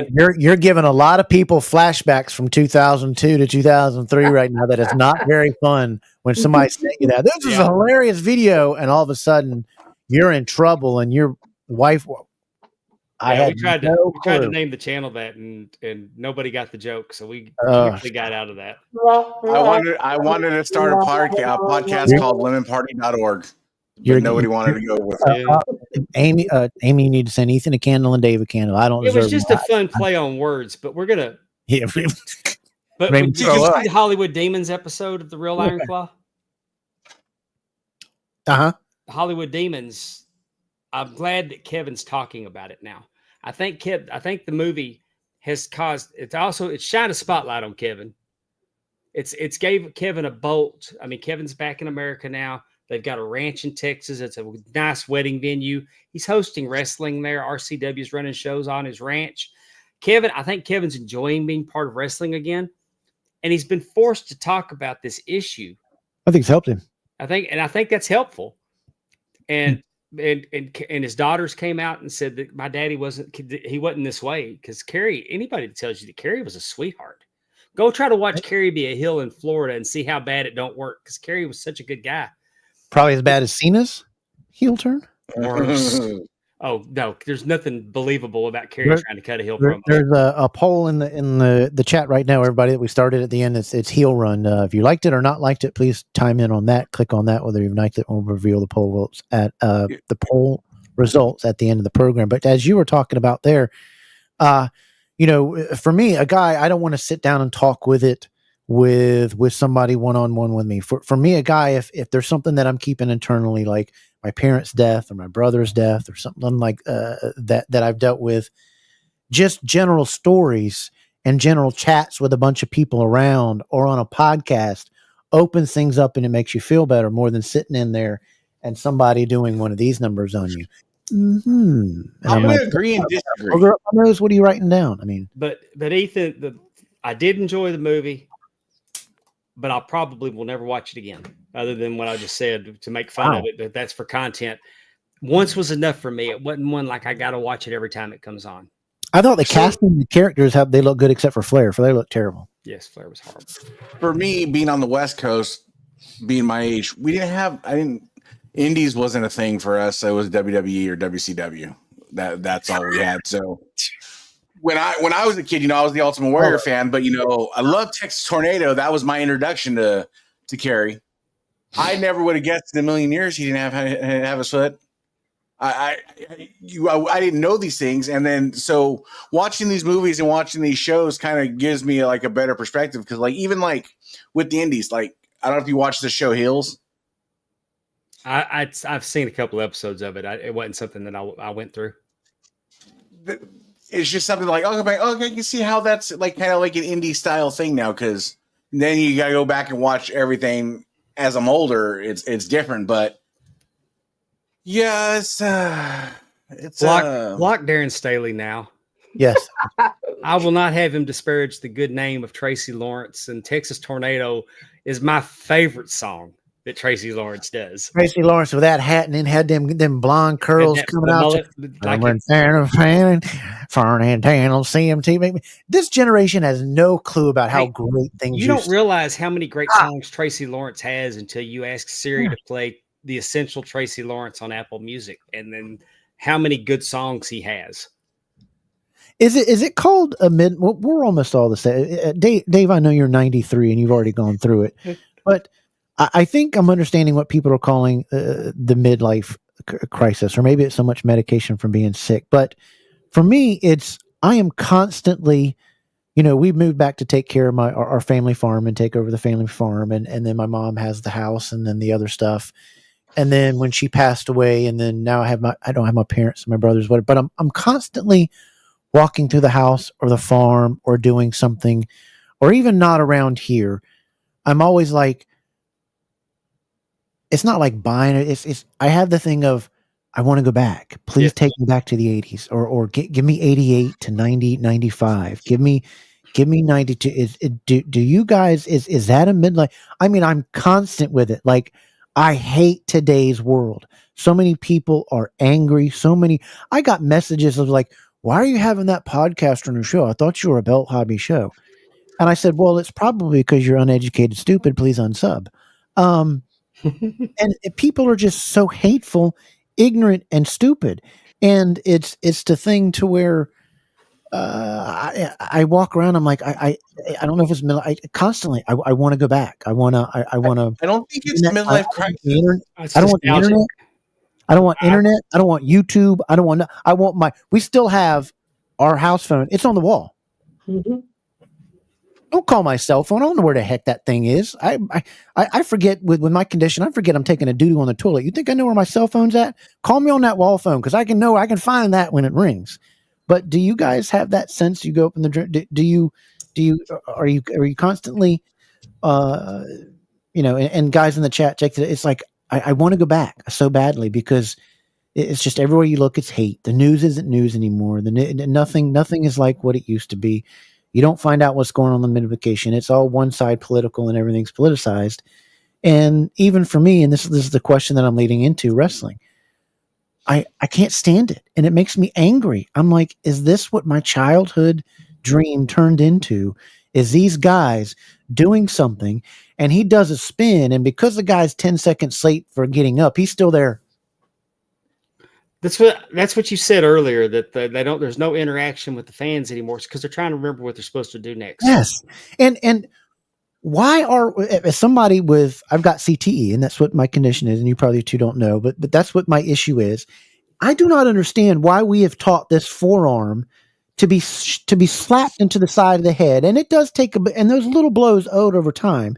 And they're to understand that what happened with the Ric Flair and the Bobby Eaton was the greatest of it.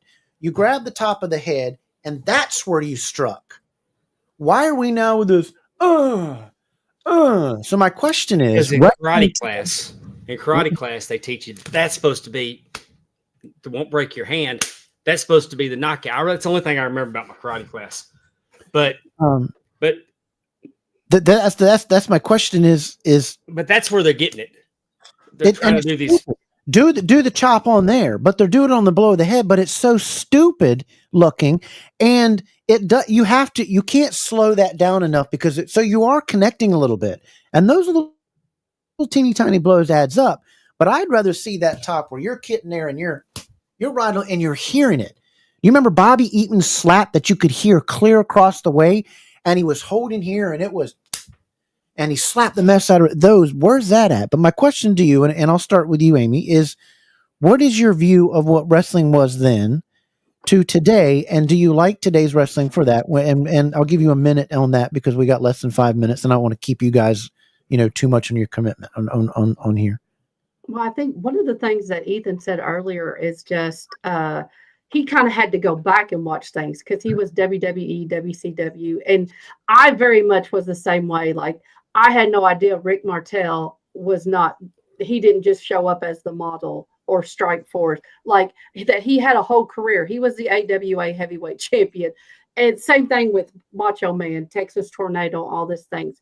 So as I got older, I didn't like the Four Horsemen when I was growing up, Right? But going back and looking at that, their ability to work and sell and what they were presenting in the ring, that's whenever I became a huge fan. I feel sorry for the wrestling fans of what we have today in some ways because they don't get to see what we did when we were younger because they already know everything. I mean, like you said, it's already all over the internet and it's already, we know that they're not really bad guys. We know they really don't hate each other, because we get to see them on Twitter together or doing whatever. Yeah. So, I feel sorry that they don't get that same experience. And I kind of feel sorry I feel like the wrestlers have it better, because you will hear the old timers talk about the travel schedule and what they were doing. And oh my goodness. Amen. And there was a lot of dealing with pain and that, unfortunately probably has led to earlier deaths and some different things like that out there. But just wanting to get your stuff in the ring because, the marks or whatever you want to call them will be like, this is awesome. I don't need to see someone do a 450 splash or whatever 6 times if it makes no sense. Even the other day we were talking about it on our show about Backlash. Okay, there was 7 RKOs and at least 3 of them didn't really fall into. Jamie Noble was standing there waiting for his turn to get RKO'd. So then it just kind of like lost its luster, like I liked how it was kind of organically happening, but then they had to be like, okay, you go, no, me go. So I feel sorry because I feel like our wrestling watching was best when we didn't know. I understand why we need to know now because of the internet and the way things are now, but I think that they're really missing out. And I think that's the reason why nostalgic. Pondwater and I, we have independent wrestlers on our show a lot, but we do talk a lot about nostalgia. And I think that's the reason why that hits so much is because people miss that. It's obviously not the same thing that's going on now. So it's too much spot wrestling. It's too much scripted. You got. I think you got to play to the crowd and whatever.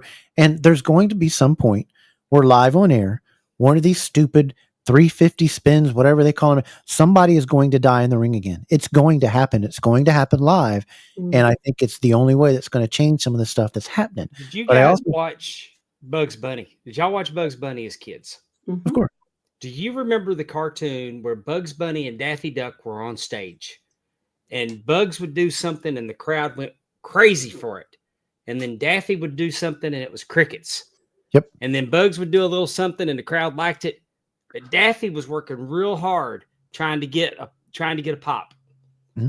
And then he finally drinks gasoline and nitroglycerin and eats dynamite and he does all this stuff and he lights it and he blows up.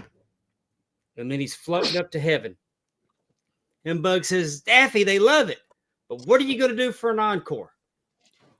That's today's professional wrestling. Yeah. There's going to be a point where they're, and it almost happened. It almost happened on TNA with God, I can't think of the kid's name, where he was up on top of the cage Recently? What recently, and everybody was Okay. down there supposed to catch him, and he ate it. Nobody Oh. caught him. Yeah, Oh. I remember what you saw. And I mean, and Bully Ray explained that when you do that, everybody lays out, you got something to catch. But he did the 450, and it made it a smaller. Leon Plus, Slater. and it made him come down faster. And the human body makes you protect yourself, so the guys hit that object coming at them. At some point, somebody's got to step back and say, no, this isn't wrestling. This is dangerous, and we've got to get back to telling a story. I can put on, I can put on NWA today, and my heart, and I can feel my emotions from the beginning of the match all the way to the end, and I still feel it inside of me, and it's lost. And I'm tired of us picking champions based on their songs, based on their things, the 20-minute intros, the same stuff every week. It seems like as we're putting the two champions in the ring to go mic to mic, it's getting old. If people say, well, a lot of people are complaining, and WWE always says, well, we don't have time to get so many guys on TV. You would if you'd stop the Monday Night Raws that are 30 minutes of the two guys talking with the same talking points every week, and let some new guys wrestle. Bring back the cruiserweight, because Mr. Yeet Boy doesn't deserve to be a world champion. He's too small. Bring back tag team wrestling. I want tag team wrestling, not two guys that are put together. Tag team, a name, a tag team. Make tag team great. You could give so many guys more time off. By this week, the champions had off because you didn't have them clashing in the ring or having that 20-minute talk, to where this week you're focusing on some tag team. Then Friday's Raws, you could give more guys time off, more guys time to prepare. Gosh knows, more time to practice whatever they're getting in the ring. And for me, it's just showing way too much. And in AEW, I used to like Toni Storm and her character, whatever, but now her character is just involved in just vulgarity out of her mouth. Everything's got to be sexual and natural, and I'm like, this is what you want to watch. You recognize where she got that, right? What's that? You know where she got that gimmick? No, I don't. When I was a kid, I used to watch Carol Burnett show, and there was a silent movie star. And he called Harvey Korman played Max and called her Madam, but I think it was Marlena Dietrich or something like that, or Nora Dietrich or something. But what I'm saying is that character, that old silent movie star, and her butler Max, that's what Toni Storm was doing when she started that and got Luther to be Luther is the Max character. Oh, it's a great character. I'm just saying, and she got Luther over. Nobody else could. It has. I agree with you now that her promos are getting vulgar. I can't watch it with my grandkids.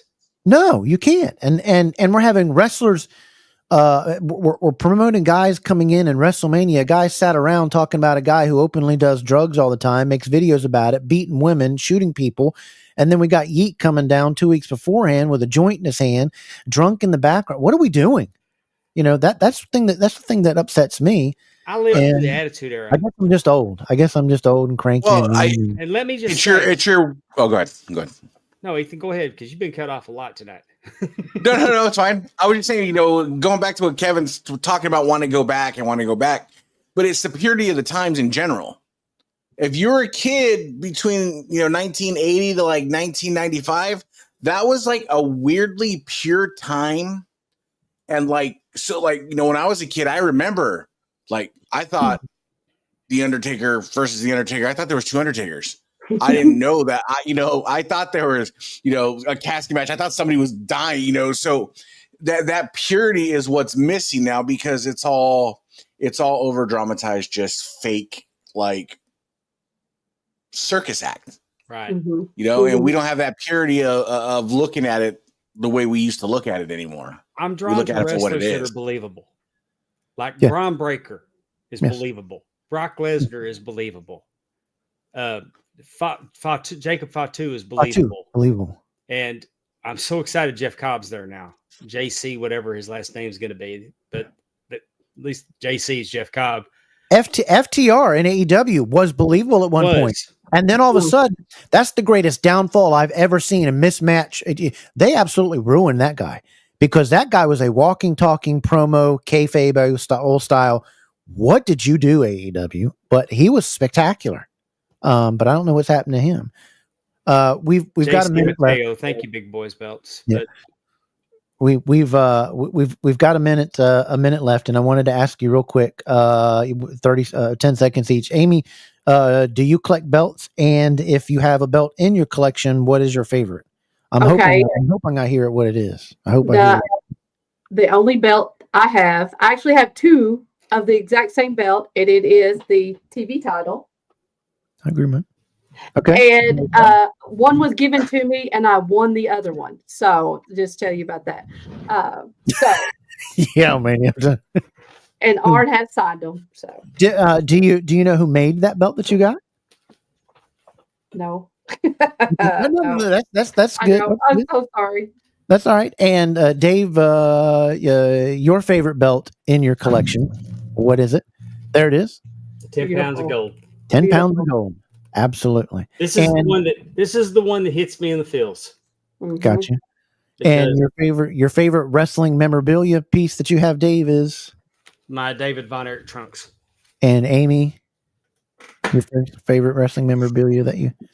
Well, I'll tell you what, it's over here. You can't see it. I'll be real quick. So I took my son when he was younger, when they would do house shows in Cape Girardeau, which is not very far from us. We got him tickets. This was the window of time when he was actually liking it. He was like 6 or 7. And we took him, his birthday, bless his heart, is Christmas Eve. So it was in January. And I made him a sign, and it says, "I'm here for my birthday." And I had a pen, and we got everybody that came down signed it. Roman Reigns signed it. Sasha signed it. Bailey signed it. Apollo Crews signed it. Jordan. What's that? He was with American Alpha. What's his first name? Something Jordan. You know what I'm talking about? Michael Jordan? Jason Jordan. Jason Jordan. Jason Jordan. So we got all of them signed it for his birthday. And that is probably my most precious piece, because that also reminds me of my little boy. He's not a little boy anymore. He's 15. And his just enjoying that and having all the wrestlers sign it. And that's really brings a big smile to my face. So that's my favorite that I have. And those are memories. And when we're long and gone, and this stuff and these houses and these goes to somebody else, hopefully it holds the memories that it held for us. Because that's what, I talk about a lot. This show is about reliving all those memories we had as a kid. When we look at these wrestling figures and we hold these belts, it takes me back to all those memories and being a 12-year-old kid. And I absolutely love that. I absolutely love that you guys came in and stayed on a little longer than we had. I'm sorry about the issue we're getting with YouTube, but there's many things we didn't cover. So maybe in another, maybe in another 15 years, if Dave's still alive, you guys will come on. No, we want to have you on the program again. I really would like to hear Ethan. We cut Ethan off when he was talking about the Iron Claw. He asked my take, and we didn't get to hear the point he was about to make. Because you told him it was so crappy, he didn't want to hurt Dave. He didn't want to hurt your feeling. But go ahead, Ethan. Tell him if they got 15 more seconds. Go ahead. And I forget now. I was going off somewhere, and then Told you, Dave. Well, I got a closing comment, since this is a belt related podcast. And I don't know if you guys know this or not, but I'm the belt pope. There you go. I was ordained a belt pope in the early 2000s by Shane Kovac. So, Amy, is it getting ready to lightning in Texas? No, I'm the first American pope. Anyway, no, but seriously, I was called the belt pope because I don't know, they gave it to me and it stuck. But what I want to say is where the hobby is now. I remember the birth of the hobby, basically. Yeah. And there's the explosion, and I'm here to tell you, belt collectors. You belt marks, if you will, that the guy that only has the cardboard paper tinfoil belts that he made is every bit the belt collector that Conrad Thompson, who owns the Big Gold Belt, is. Yes. There's no levels. These are not competitions. We all love to collect props from a fake sport Yes. that we love. And We all love it. We see them. They take us back to a different time. We see them because they're beautiful. I consider them art. I consider them. Somebody told me, Dave, you're not a belt collector. And I was like, what? But because I get a lot of belts from Pakistan now. So are some of them that are behind What me. I'm saying is, just because that belt that I just showed you, that's a Milliken belt. Mhm. It's for sale. Because you know what I'm going to do when I sell it? I'm Buy probably 5 belts. going to buy me a C4 and a Fandu to replace it. Because the Fandu Dome Globe is probably the best replica ever made of that belt. Yeah. It is. And we say it a lot on the show, and we go over a lot of stuff. We cover topics from what terms mean to what terms mean, real other guys, this, that, and the other. And it doesn't matter if that belt is $140 or $4,000. It's a memory that you bring. And when you look down on somebody from that, remember, if you got to step on somebody to make yourself feel bigger, you got a lot of problems in life and you're unhappy in life. I say it all the time to people, and I recommend to people. Brotherhood. Yeah. Let's be good to each other and quit fighting and having pissing matches with each other. We're band together. Just bring it together as a community and be great to each other. There's no class system in belt collecting. And if you enjoy the belt. When if you think because you own a Reggie belt from 2000, to make you any better, it don't make you no better. Nope, no. And it doesn't change the memory that it holds for you, not a rather than the person that holds it. It's not a competition. I got 70 belts, but I didn't win anything. Right. You were just named the Pope. The thing that I say is, when you see somebody have a new belt day, congratulate them. Yes. Don't talk about how bad it is. Don't talk about if you think it's bad or you don't think it's bad. People don't have the money to spend on that or that. There's different levels in the hobby, just like every hobby, from knives to guns to often FedEx drivers. There's all different types of hobbies that you have to be in. Be kind to one another. Enjoy it. Post your wrestling stuff. Share the memories that you have. And I always talk about great groups. Wide World of Belts. Love those wrestling belts. Championship Belt Brothers. Big Boys belts. Inner Circle belts. Is there others that I'm missing, Ethan? Or that you know, Dave, that I'm missing? Classic Championship belts. Classic Championship belts. We collect wrestling. Inner Circle is a great one. Belt Masters is a great group as well too. A lot of those guys are from overseas. Find the groups, and you don't need to be in this hobby, and this is hobby related. You don't need to be in 50 of them. Pick the good ones that support you, because let me tell you something. There is hundreds that are run by scammers and pitch thieves, and you're going to get taken. So just be careful of what you are. Don't be mad. And if somebody insults your belt, they didn't pay nothing for it. They're mad. They're angry. They're jealous. Like my dad told me. Can I share a quick story? My dad told me, you kill them with success and you bury them with a smile. Can I share a quick story about if you've got a big belt brain? Like if you want to pick them apart, you know what's wrong with them when you see them. Like I've never seen a Texas replica that I didn't think, man, that's not even close. But that happens because if you remember how they used to be and you've actually seen the actual belts. But you don't have to crap on whoever's got it and they're happy with it. You don't have to point out why it's not what it. Don't make them unhappy with their belt because it's not right. Because I got a belt as a gift.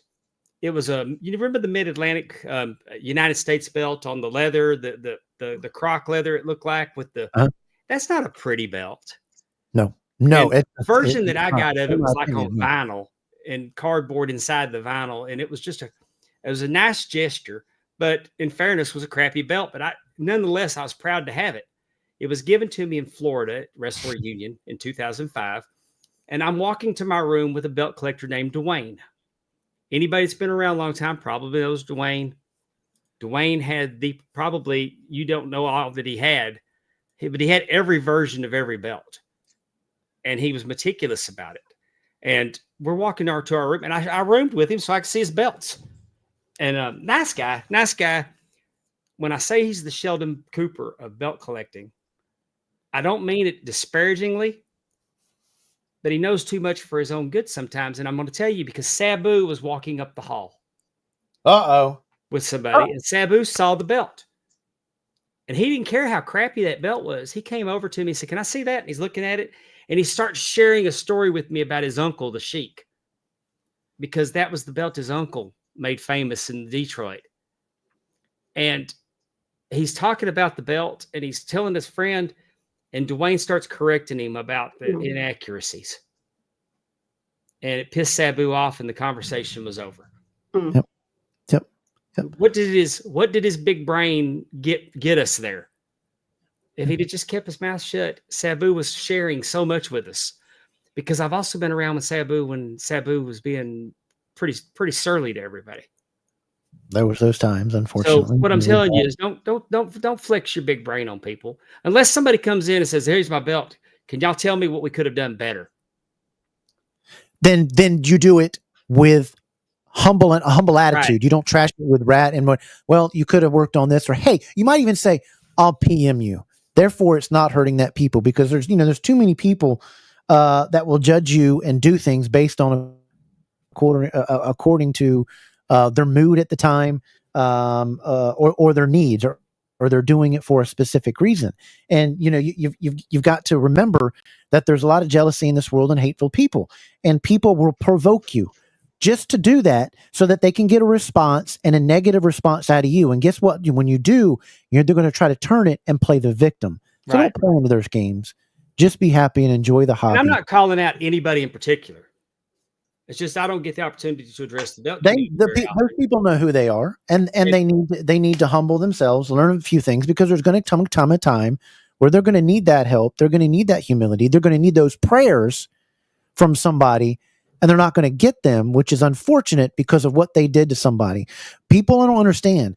You can say things and be forgiven, but people don't forget things. No. And it's the same thing with God. He'll forgive, but he's not going to forget what you've done, because he expects you to play onto it and keep getting better. And nobody's perfect. We all make mistakes, and we're all going to make mistakes because we sin every day. But I thank you two so very much for coming on. I want everybody to watch this show. It is such a wonderful show. I get so much of enjoyment out of it. I comment way too much when I'm on there, but it is every Tuesday night, 7 p.m. Eastern. Talking Rasslin. I love the way that is with the Rasslin in there with Pondwater Dave and Amy. That's Spectacular couple. They play off each other so well. They play games. They do everything. And at the end of the Tonight Show, we're going to let them go. We are going to do a giveaway tonight. And the winner tonight, we're going to give away one of their T-shirts, and we'll get it sent to their front door. But I also want to make sure that you guys make sure that you tune into the show next week to meet this great author of this fabulous book and a wrestling fan. Support everybody, support all the podcasts, do all the great things. Make sure you check them out on YouTube at Making Moments. You can go makingmoments.com, or you can just go to YouTube and type in Making Moments, and it's there. Mark out moments. I said Make Out Moments. Make Out Moments sounds like a fun website, though. I'm getting that Arn Anderson. Check that out when we get up here. That's that Arn Anderson nipple comment. I have it right there. I'm right there. I have it right there. I have Ricky Morton right beside him too. I don't know why they didn't make Robert Gibson, but the Ricky Morton sitting right beside him. Poor Robert. He's so nice. Yeah, he always gets left behind. I still have my original from Now I got to show my dog.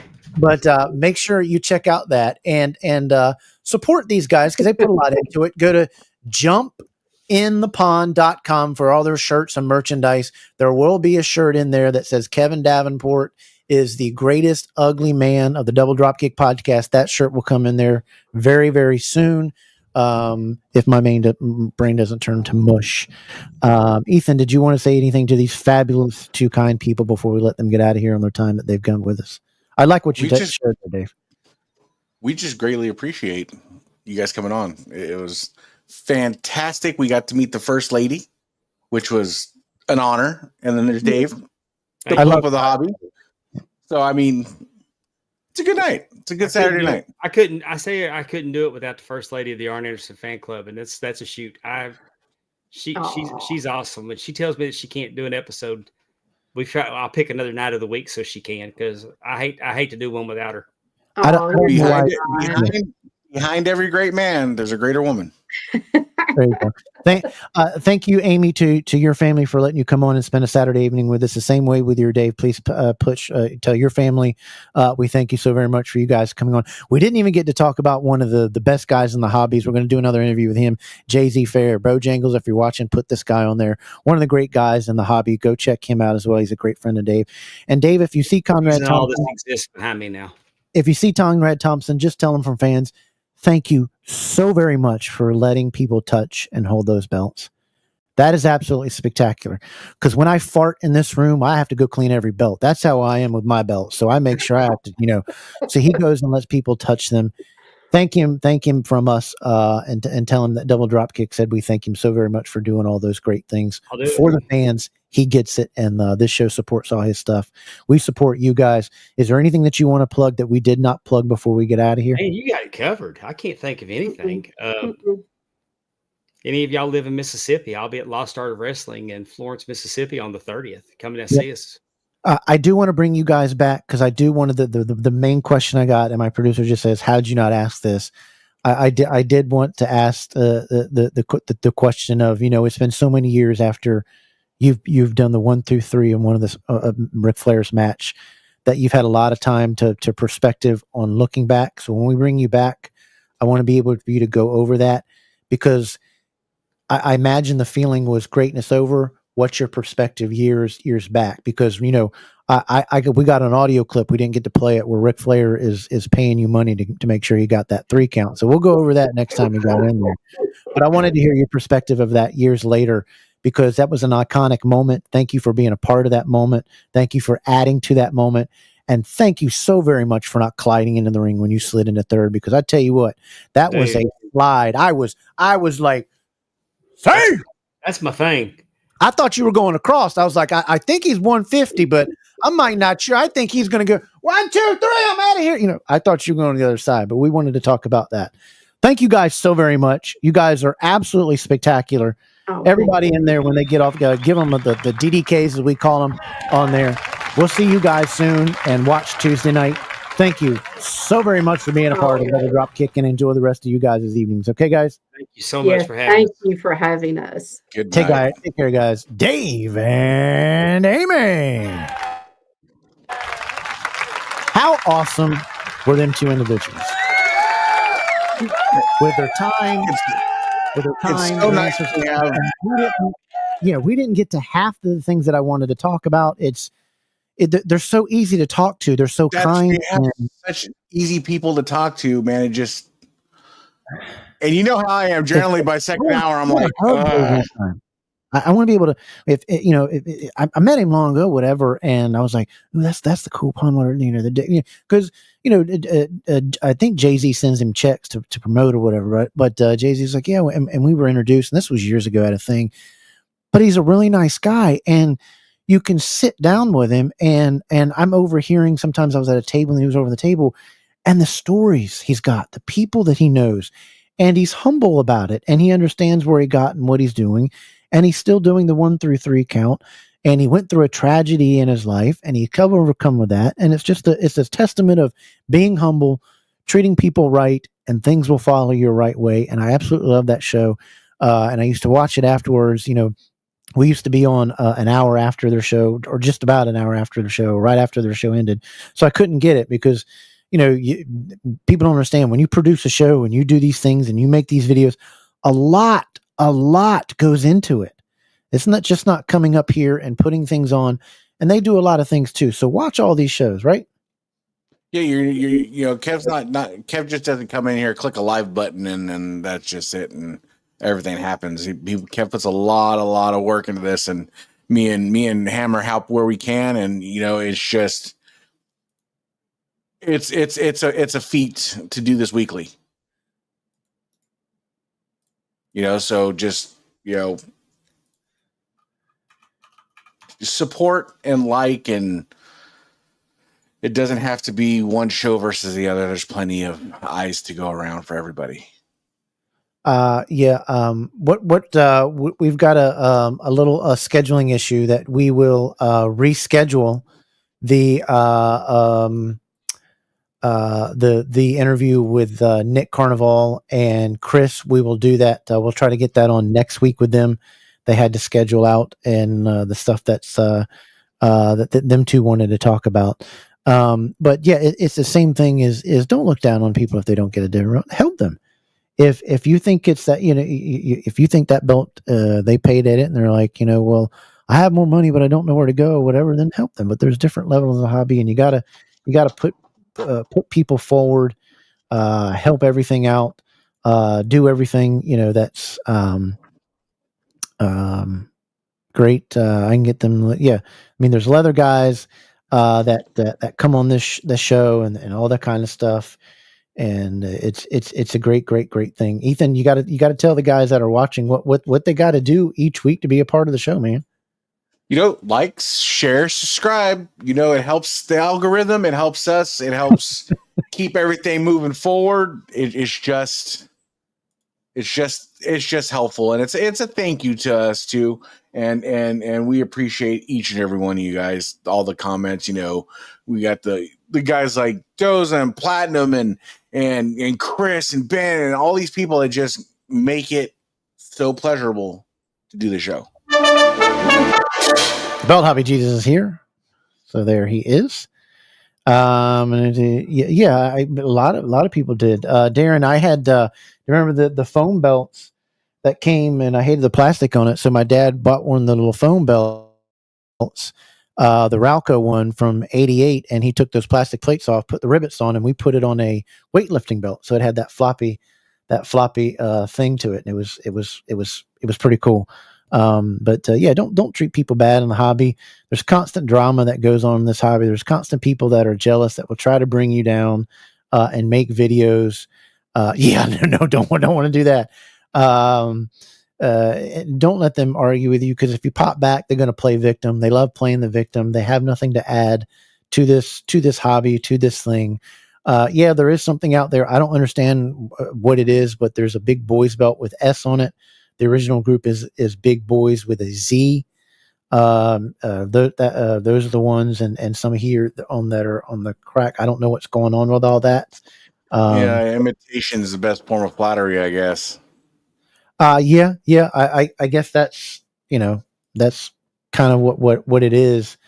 And we'll have them back, because there's a lot of things that we want to talk to them about that we didn't get from 1994.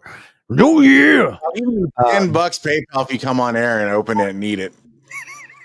Keith and Hernandez are hilarious. The Stanky Podcast. That's Thursdays. Yeah, that's Thursday. It's like Howard said. Oh yeah, and Robert. Yeah. I touched his belt.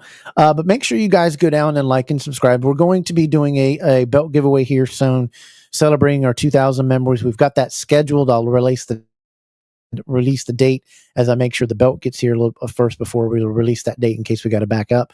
But we're well over 2,500 subs, and we thank each and every one of you that subscribe and make this program what it is. We love having you.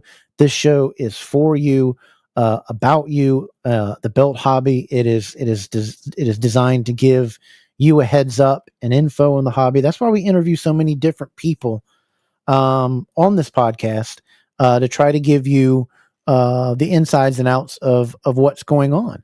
I mean, we've had you can think off the top of your head. I can't name some of the people that we've had on the show that have done that. I mean, everybody. I mean, look at what we got coming up. We got, I never knew what Ron Edwardson looked like. What about AJ Giddings? I mean, some of these people, you see them around the hobby, and you don't put a face to him. You look at Mendoza. I mean, I didn't know he was a cook at a Mexican restaurant and started doing leather. Didn't know that. There's so much you can learn by just seeing people, and they're not just a screen name anymore. You're putting a face to it, and it makes it more personal, and maybe it'll make the hobby better, because now you've seen that person, and you maybe can understand that person better, and now it's just not a nameless face to something typing. And yes, Dave, we want to get you back, talk a little more wrestling. And I want to, like I said, I definitely want to hear the perspective of, it's been so many years since Ric Flair's last match, that if some of you don't know watching, he was a referee in that match. He was the guy supermaning it in and getting that 1, 2, 3 count on Ric Flair, sold it fabulously, and then handed Ric Flair the belt, who ended up just dropping it 3 times on the way up to the ramp. But we wanted to hear his perspective looking back. You know, you go through an iconic moment that will live in history, that is a huge moment, and you were a part of that. And sometimes it takes perspective to realize things, because winning a conference championship in baseball at the time, great, great, great. Now, years later, here I am from 95, where what 1995 was, how many was that, 30 years ago? 30 years removed from that, there's a lot more perspective. You have things on iconic moments in your life, or great things that happened in your life that you remember, and you have different perspectives on those. And I wanted to definitely hear these two. I swear y'all make me just about pee my pants every time with your comments. That's pretty cool. I did want to give a shout out to people like Kevin. Yeah, encourage them, congratulate them. I do that as many times as I can through. That's one of the first things I try to do when I get on Facebook, is congratulate a new belt day, help them in, bring them into the group. These groups that I talk about, it's not just belts. Post your favorite matches, your favorite pictures, your wrestling memorabilia. There is another great group that I want a lot of people to know about. That is Championship Figure Brothers. Yes, it is a sister group, or a brother group, however you want to say, to Championship Belt Brothers. And it is a great and fabulous group that they have there. And it posts up all your wrestling figures on there. And it's so very, very fun to that. I also wanted to say David Johnston. He is one of the most hardest working people I know in the hobby with his jobs that he does. He's going through some difficult times. So David Johnston in the hobby, say a prayer for him. Just maybe send a message. Hey, encouraging you, prayers for you. Don't try to get in somebody's personal life. Just say a prayer for them for that. I also wanted to thank, I got a little care package tonight in the mail. As everybody know, I'm an alumni of the University of Pittsburgh, and I got a great cup from my friend Gianni Martello, who does the ushering and the things of there. And I wanted one because, I'm not able to do a travel and go to the games and whatever. In the Backyard Brawl, I wanted one of the new little things that they held out when we took West Virginia in the backroom ball and kicked them back to West Virginia, where they can go keep making babies with their sister. So WVU sucks, PENNST sucks, hail to Pitt. Thank you so very much for Johnny. That was kind of you, and I really, really, really appreciate that. No, please don't do that, Darren. Please don't do that. The other thing is keep it drama free, sucker free, brother. Absolutely. The other thing I wanted to talk about as we're 5 minutes from now, make sure you check out Spinning the Good podcast on Thursday nights. They do a wonderful job. You got to get them to 500 subs. So those of you that are new to them tonight, get them over. They talk wrestling, some belt hobby stuff, and cover all the good stuff and great topics over there. They have some interviews as well. Spanning the Globe podcast every Thursday night, 8 p.m. 7 Central. Andy, Mark, Richard, and Ben do a fabulous job over there. Get them to 500 so they can give a belt giveaway. I'm sad to say you guys won't win it, because I will rig it. Also, check out C4 Authentic Belts, the only one partnered with Crumrine themselves. The C4 Ortiz Crumrine Big Gold. It is the most spectacular belt in the hobby today.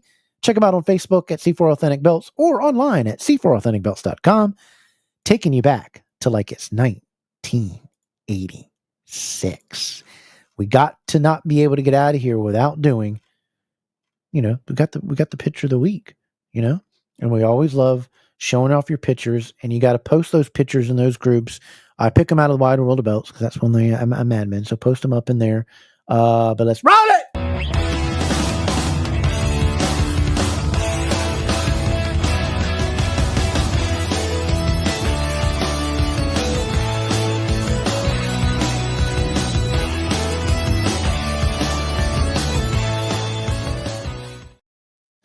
And this week's picture of the week is from good old Buck, with this belt that he put on Wide World Belts. Very interesting concept belt. They took a play off of the Intercontinental by showing the different continents on around. I think it looks pretty cool the way that this was done. It's got great detail to it, but he put it on there, and I wanted to show off a different type of belt. Usually we don't show off too many customs, but this one was a great custom that I wanted to show off by Buck. Ethan, what do you think of this belt? Chat, what do you guys think of this belt? I like it. I'm surprised I like it, but it works. It flows. It flows. It flows. So, Buck, you are the DDK Pitcher of the Week. Congratulations on that.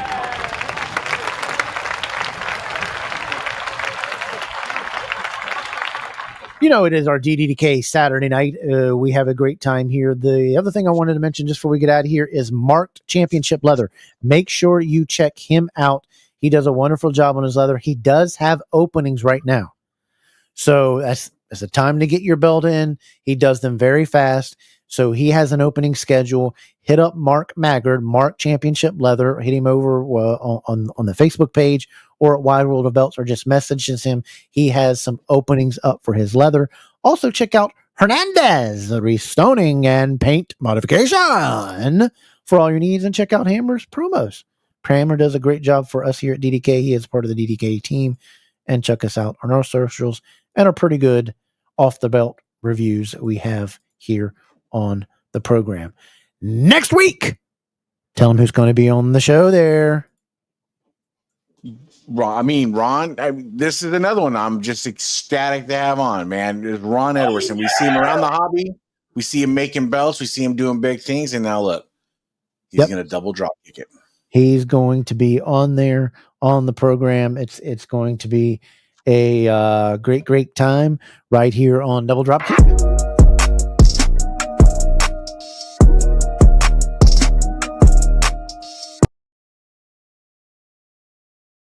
So before we get out of here, is there anything that we missed, we didn't cover, or you wanted to talk about the hobby or anything that's going on in the hobby? Make any comments on the hobby of, I guess, some stuff that's happened in another group with an individual? Did you want to talk? We wanted to get into that next week.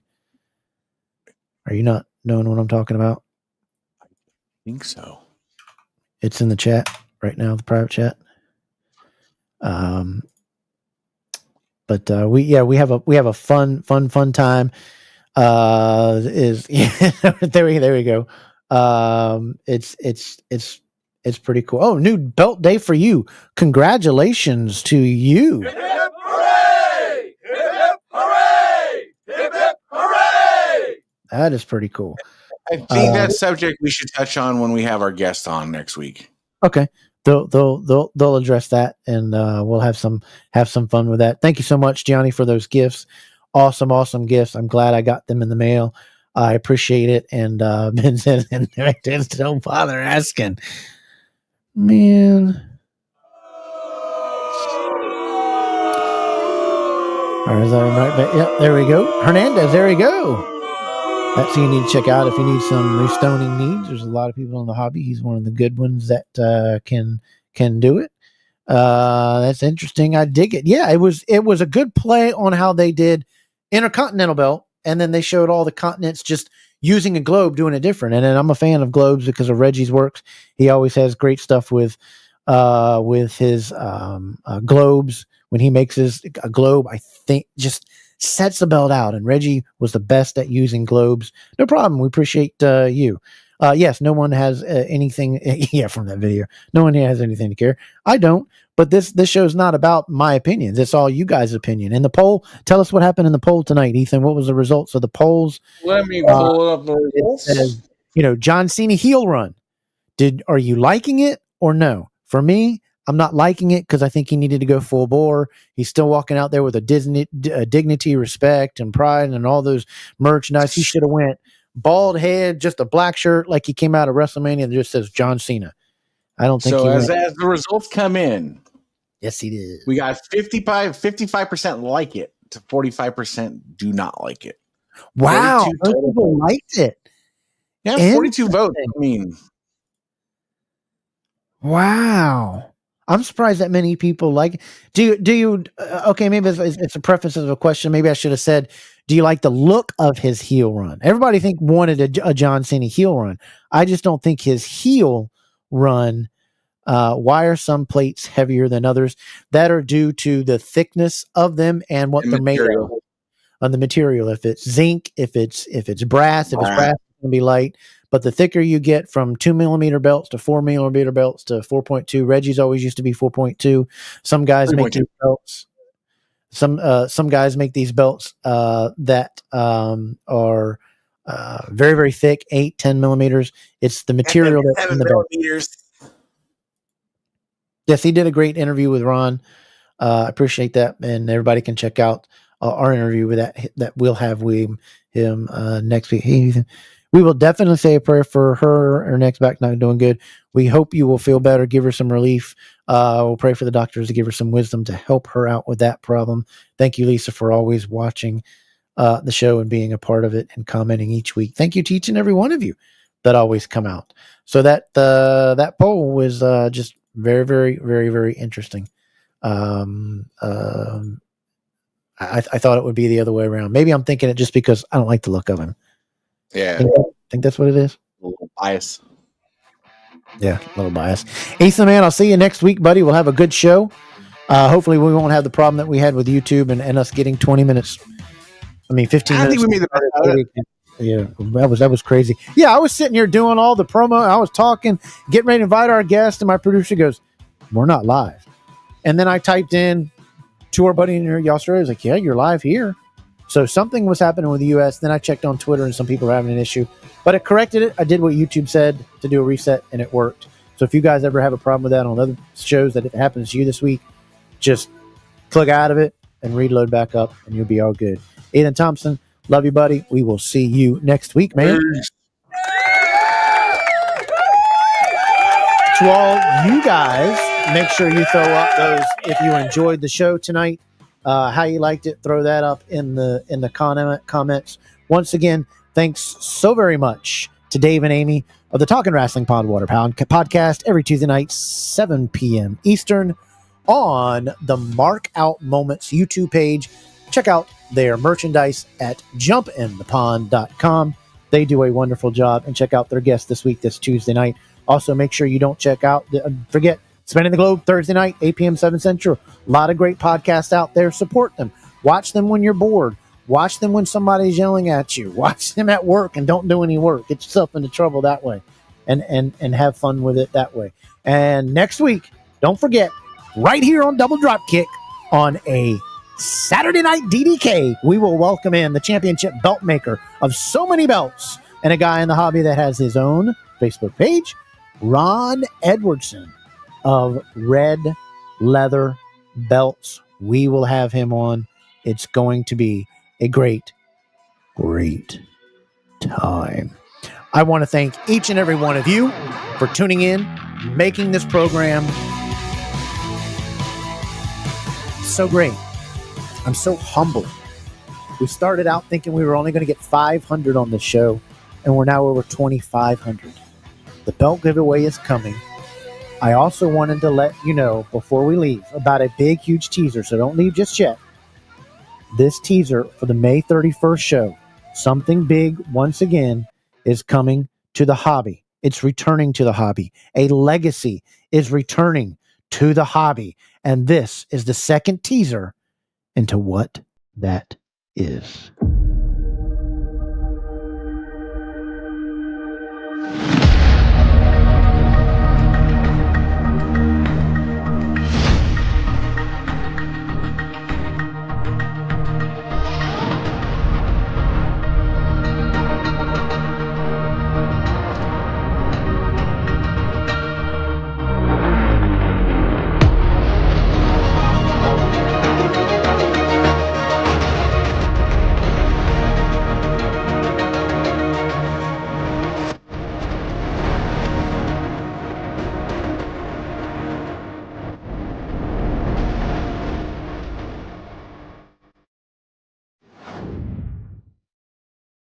Right. A legacy returns on the 31st. We will give another teaser next week. And the teaser next week will be a little bit more. There's a little more information. It's going to be epic. What is coming? Absolutely epic. That teaser will be posted just after the show on the Double Dropkick page and all the socials and some other pages. But it's going to be a great time. And it's a show you do not want to miss. May 31st. May 31st. I'm telling you, you do not want to miss this legacy that is returning. Greatest announcement in this hobby is coming May 31st. And we're honored it's going to be right here on Double Drop Kick. It's going to be an absolute blast. Thanks everybody for watching tonight. It's been great having you. Thanks for commenting. Throw those DTKs up. We will see you next Saturday night right here on Double Drop Kick. So stay kind, stay humble. Good night, everybody.